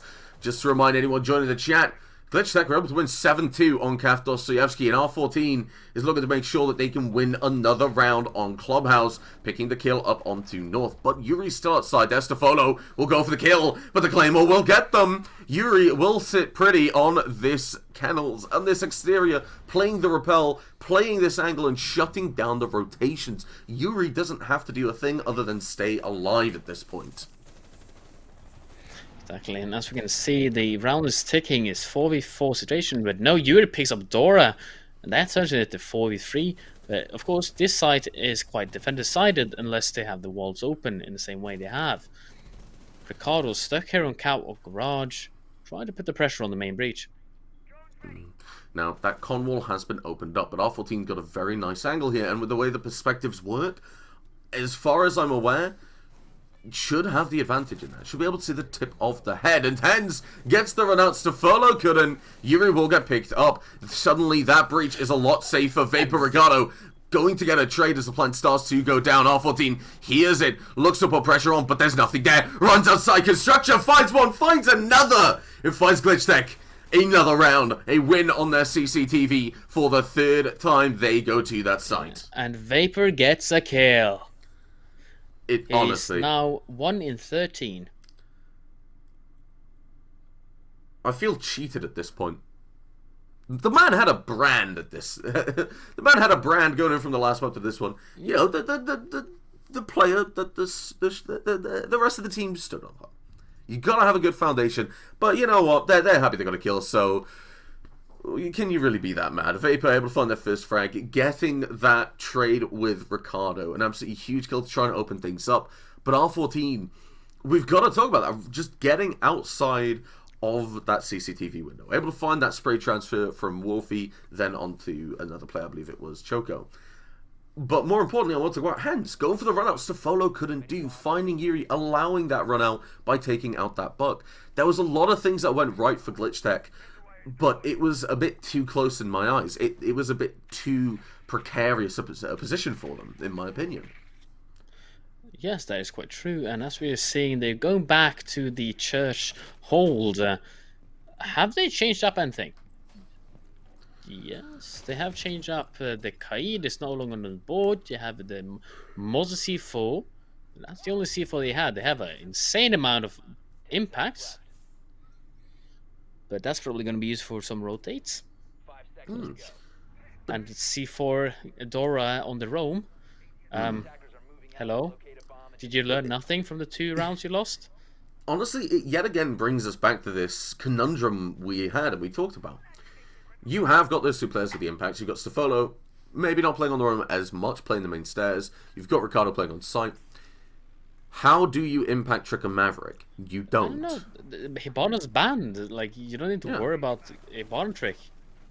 The Maverick's the main issue, and like I said, I want to see that vertical hole, but R14 is looking to take out Wolfie. Will do some damage, but not enough to get a kill. Mozzie, Dora getting lit up here from Garage. R14 helping to fend off, but Dora, you need to get away now, or else you're gonna get pinched. Looks like Dora's going to be able to do that, but oh, the run out onto Vapor, making sure he only has 1 kill. Stefolo nearly getting that refrag onto his own teammate, but they will be pulling back. The problem is now they're going to run into Choco, but they know something's amiss there. Stefolo crosses, takes some damage, but doesn't get hurt. R14 has actually come up on to support. The information's there as Dora will finally go down. R14's there to support. That Yokai Blast will go out, and it looks like they're going to shut down the reinforcements for AYB. Exactly, and as we can see, though, that Dora did help out killing the Maverick in one way or another, so that C4 is not that useful anymore anyway. But North picking up R14.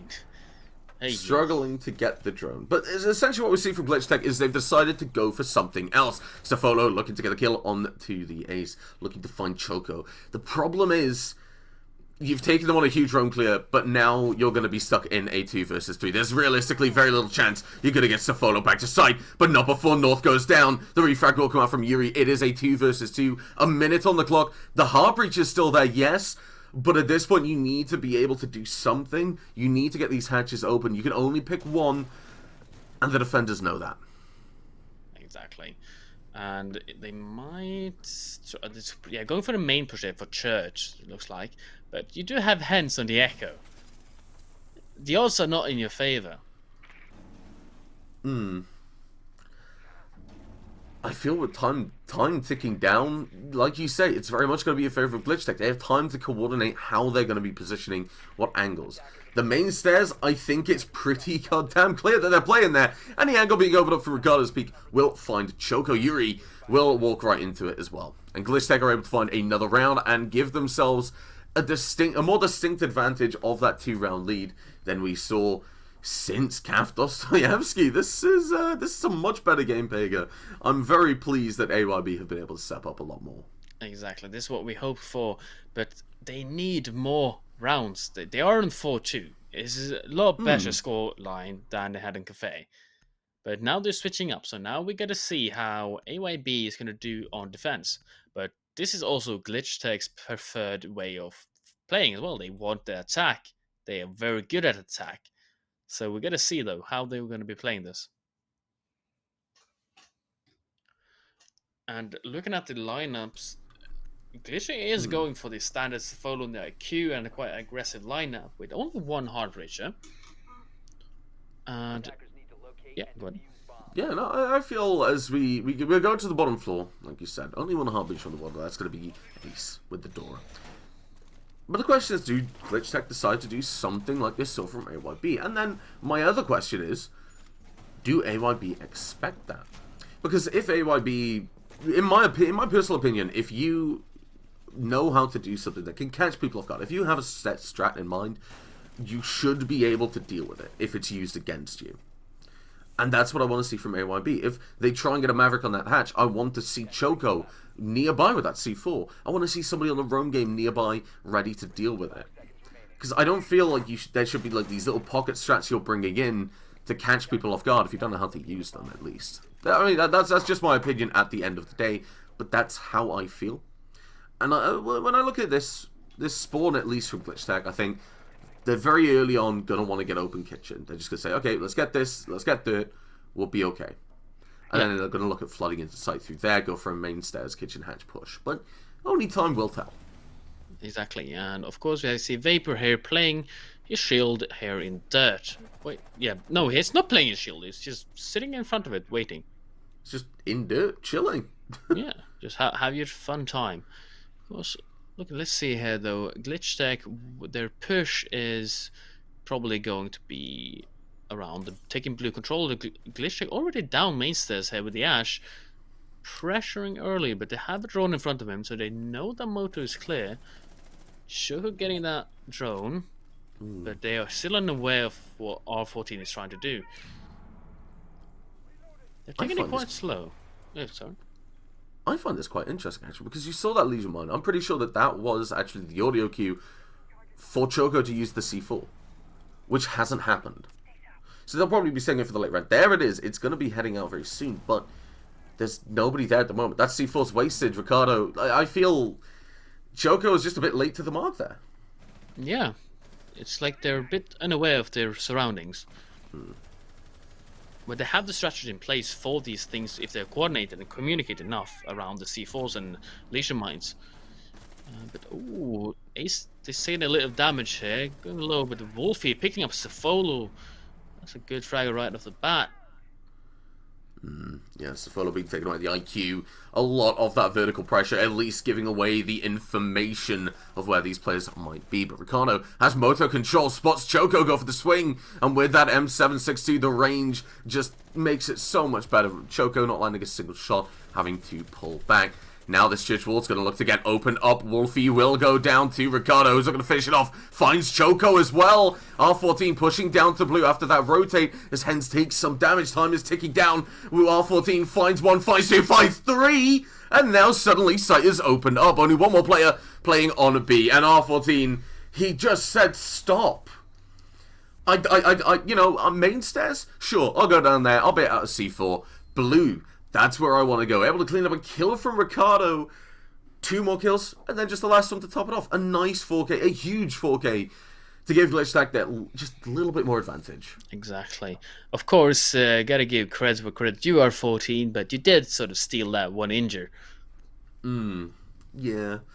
Bad teammate.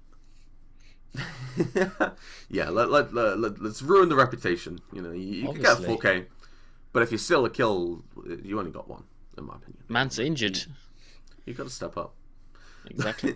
Obviously, but we're gonna be seeing the CCTV hold here with the Mira and Maestro play. The Mira's here is, if Glitchtech does anything clever, they're gonna just go below, nade out, or vertical play them directly from Stalker Lounge, and the Mira can't do much except from the red Mira.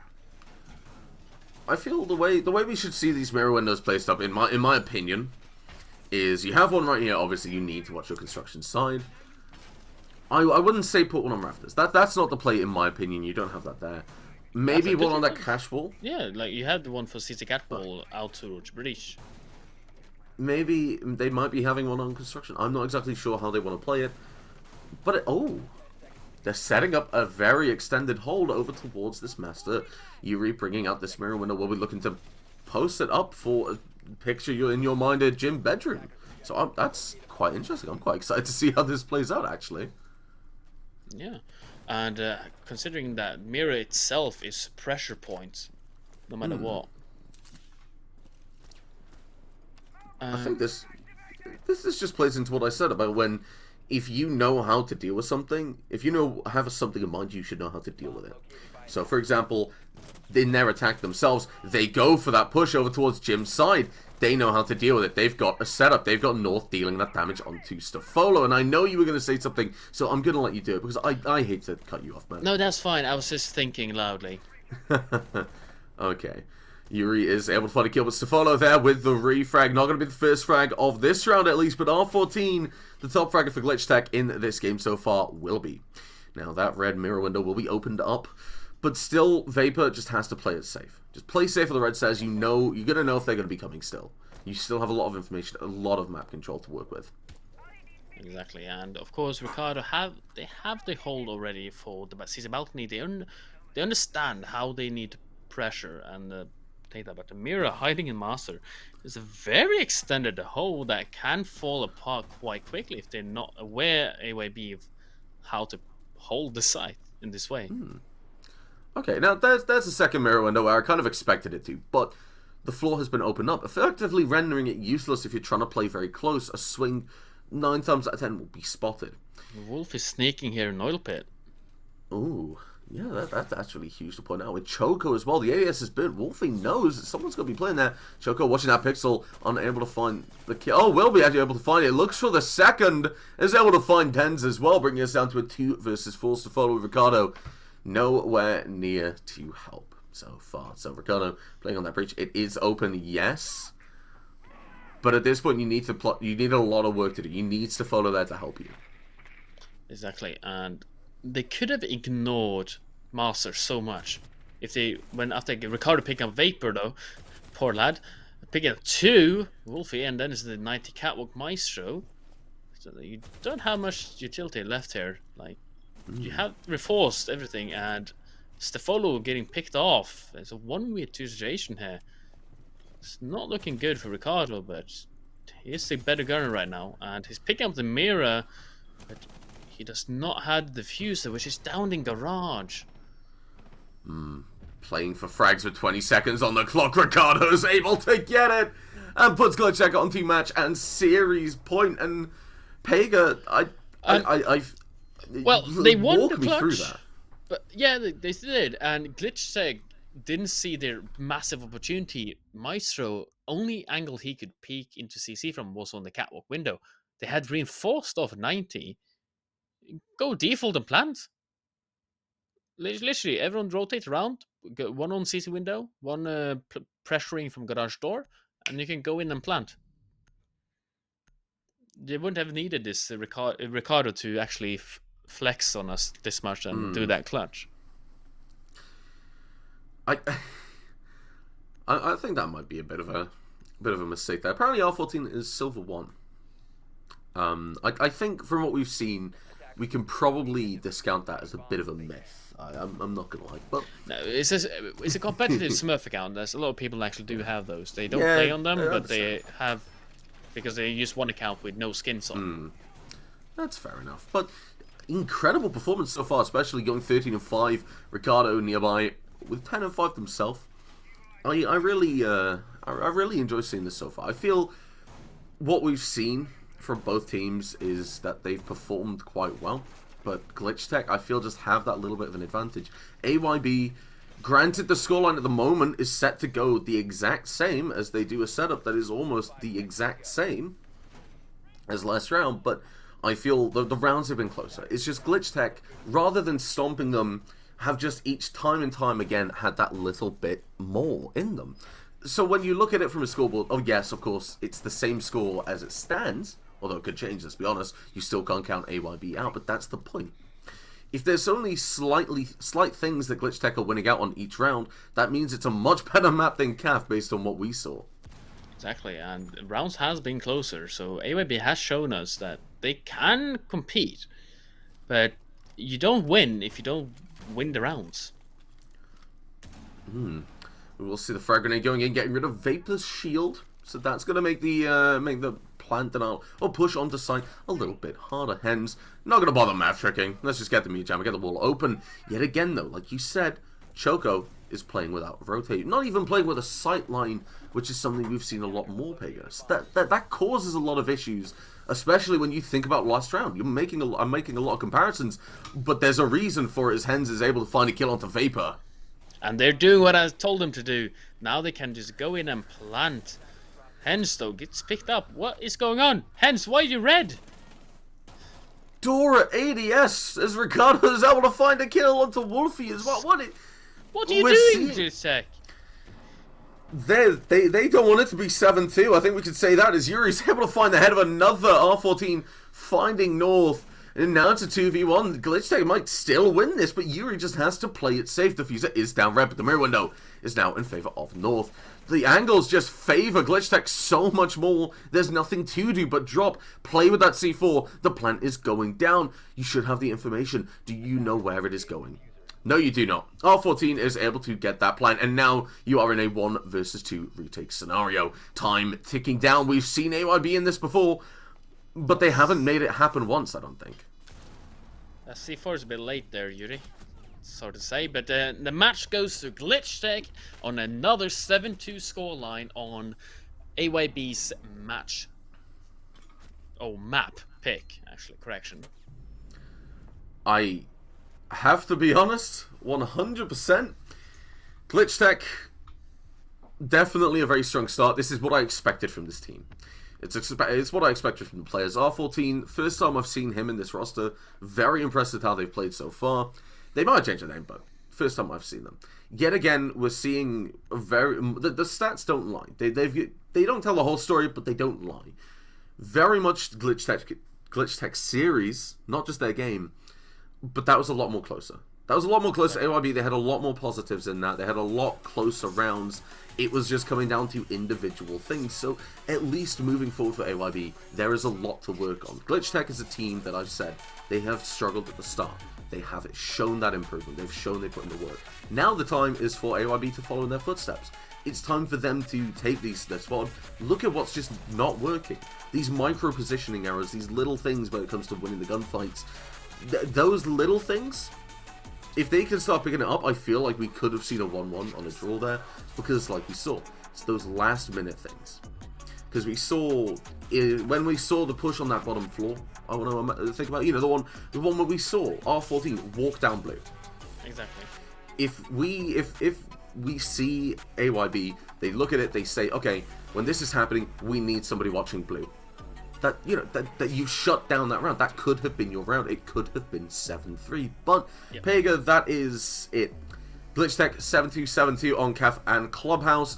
Is there anything you want to talk about? Because I know I've been very passionate about this. No, actually no. Like a lot of the things I mentioned fell through, and even with the last attack push on CC, hence with the diffuser on top red is, you know, beyond me. But overall, they stage switch up the pusher and just go for CC as they did, because why not? There's 2 people on site, just take it. No C4s.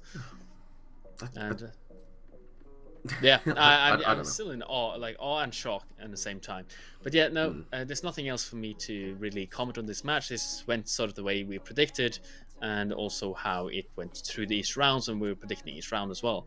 But it was lovely to be casting for the first time with you, of course, popping our Yes. seasonal virginities.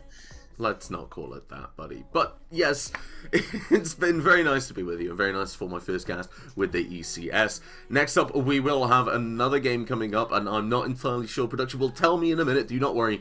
But it is going to be with the next 2 casters, Ebac and Barnowl. 2 people that I've seen have made a very strong appearance so far. Jaeger's Academy going to be one of those teams. I'm not entirely sure of the other one. I gotta look. But there we go. And Skittle.jpg. But we are going to be done for now. We will be taking a short break before we get into our next game. I'm McCready. Joining me is Sir Pega. Don't go anywhere. We'll be right back.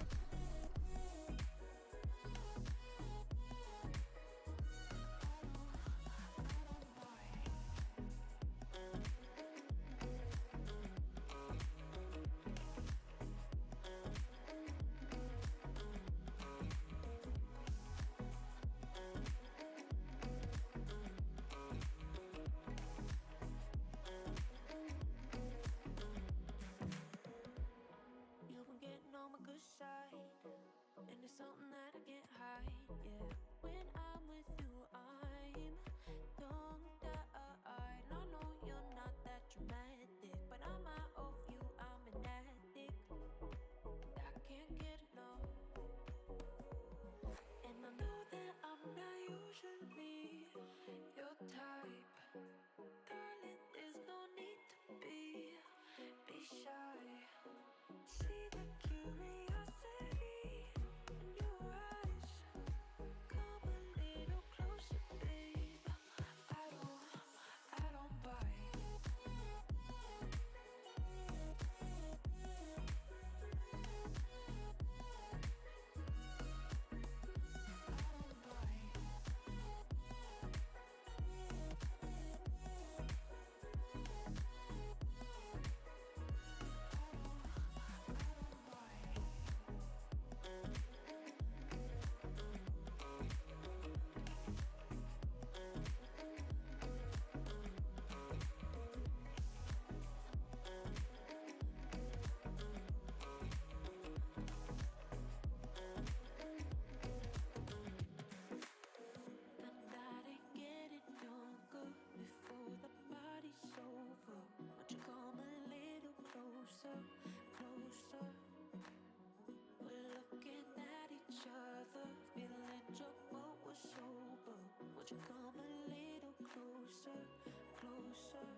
Shadow in the spotlight,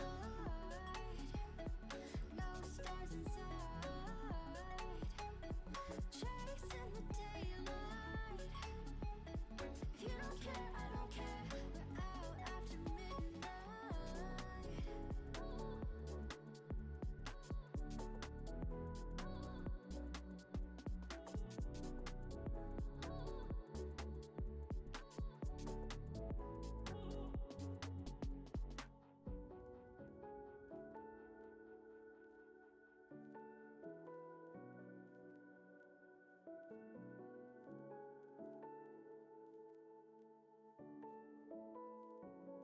You're glowing like the writing on the wall. I finally meet you again. We're slowing down under the moon, painted trails where we've been.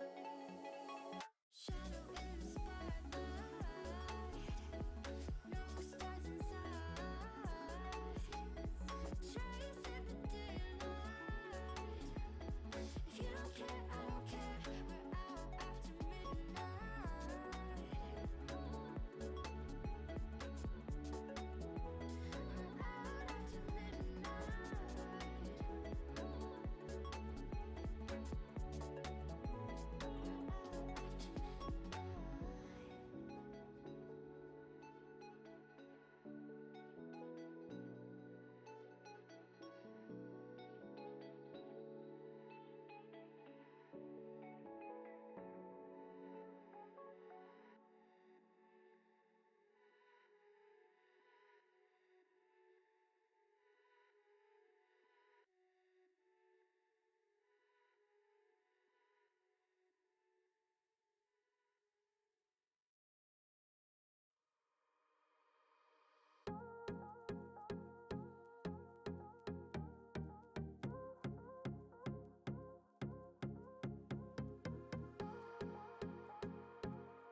You got to let it go, baby. You got to let it go. You got to let it go, baby. You got to let it go.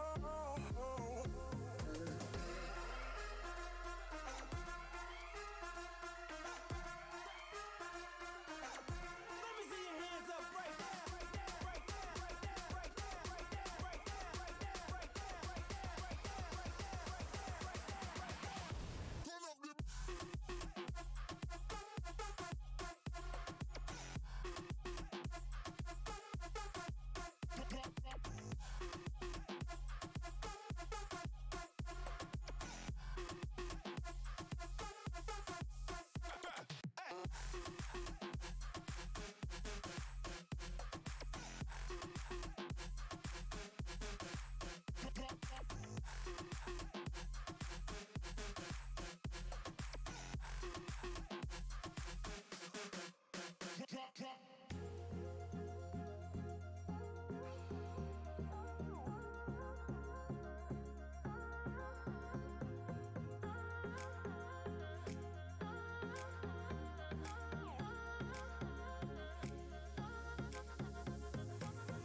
You got to let it go, baby. You got to let it go. You got to let it go, baby. You got to let it go.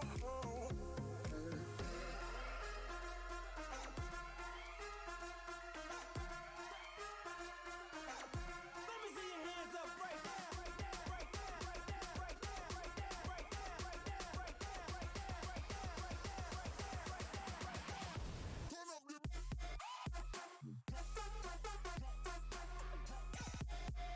there.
turn to strangers, but they stay fools.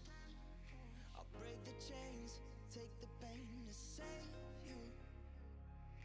Save you.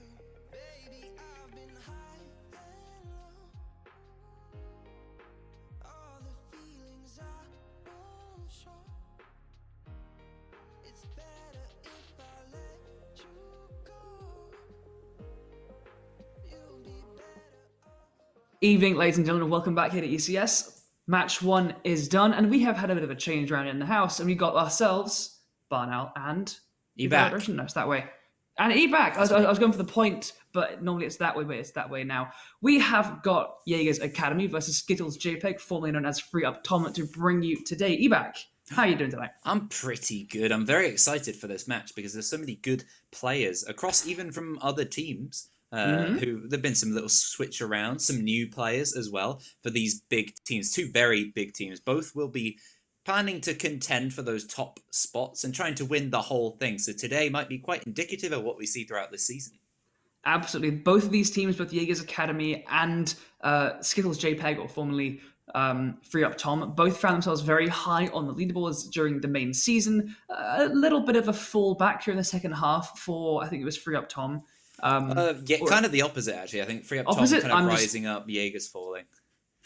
Wrong way around in my head. So we have some definite heavy hitters. I think Panda, playing currently for Jaeger's Academy, was previously part of the Xara roster, and I believe, if your stats are right, because you're stat man, what was the important stat for him?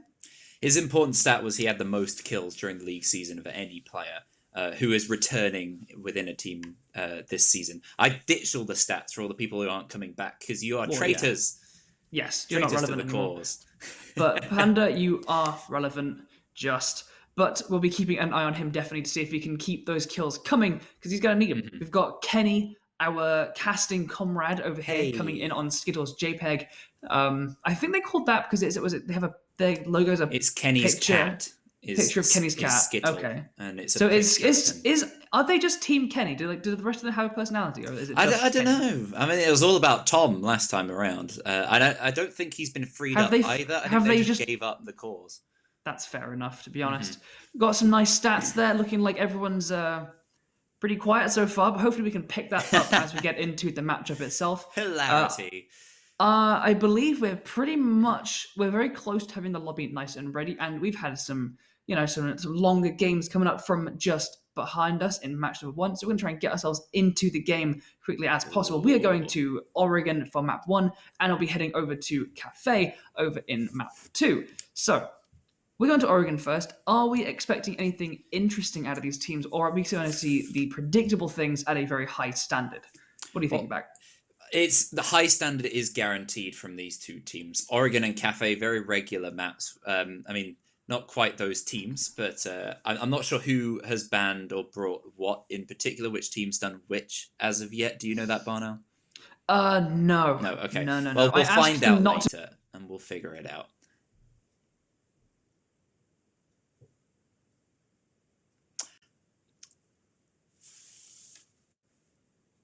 Aha!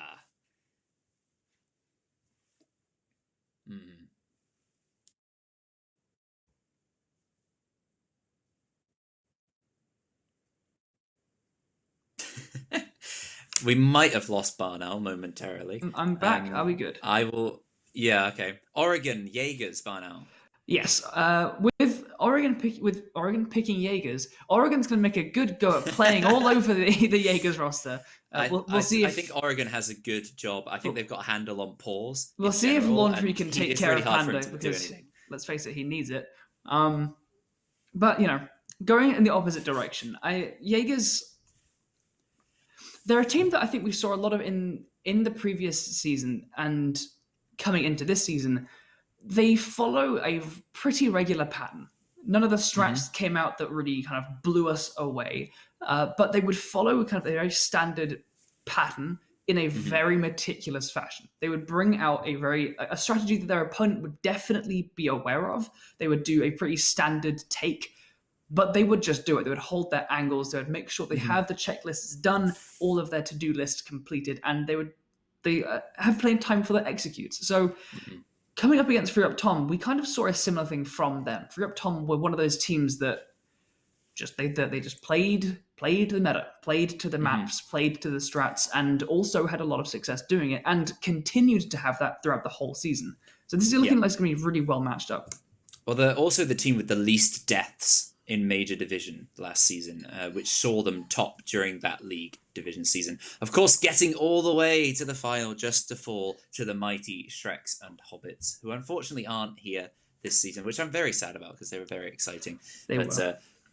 Exciting, these two teams. I think they are both, as you say, Jaeger's very meticulous. They plan stuff out. They know exactly what they want to do, and they are good at executing it. So just playing it by the book can win you that game. But that is exactly the same tactic we see coming out from Free Up Tom. They are even more patient. They seem sometimes almost a bit slow. But you know what? They still win. They can play that long game and they really play the mental game as well. They're a team that can really have you worried. It gets down to 20 seconds and they've just spent everything setting things up, holding angles. It gets to the 20, 15 second mark and then they just flood in and it collapses and they can absolutely annihilate a site. Now, I'm actually interested to see, not the ban phase, because it will be Thatcher, Maverick, Kaid, and then a mirror probably. But as far as operator pick choices, we've seen it coming into this season across leagues. The lineup is slightly shifting. We are very, very used to seeing double hard breach, triple soft breach. Maybe you trade out one of the soft breach. But a little bit more so across the teams, across the leagues, both the teams that have showed consistency in previous seasons and the teams that have come in brand new. We're seeing the occasional Ying picks coming through is a relatively common thing. We're seeing Jackal being picked quite a little bit more. People are now feeling a little bit more comfortable bringing the double hard breach, sometimes only leaving an Ashe or a Zofia or a Sledge, and bringing an additional piece of utility to clear out hard positions in a slightly different way. Now that I think people feel a little bit more, they feel a little bit less terrified of the utility soak required to clear positions, and so they're just choosing alternative methods. Yeah, I think both these teams are masters of the old meta.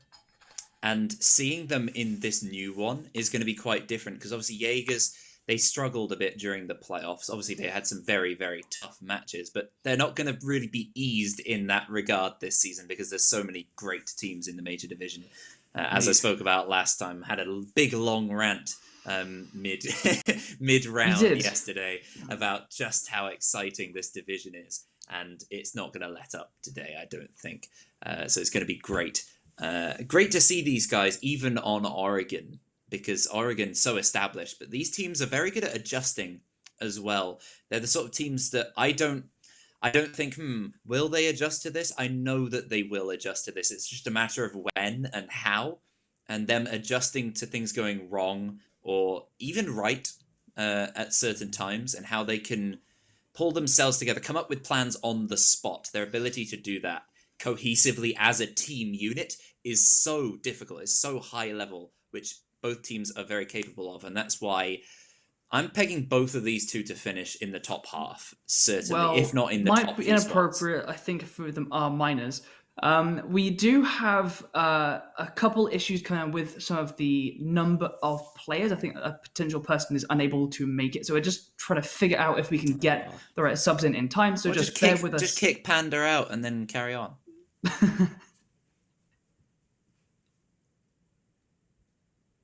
What? No.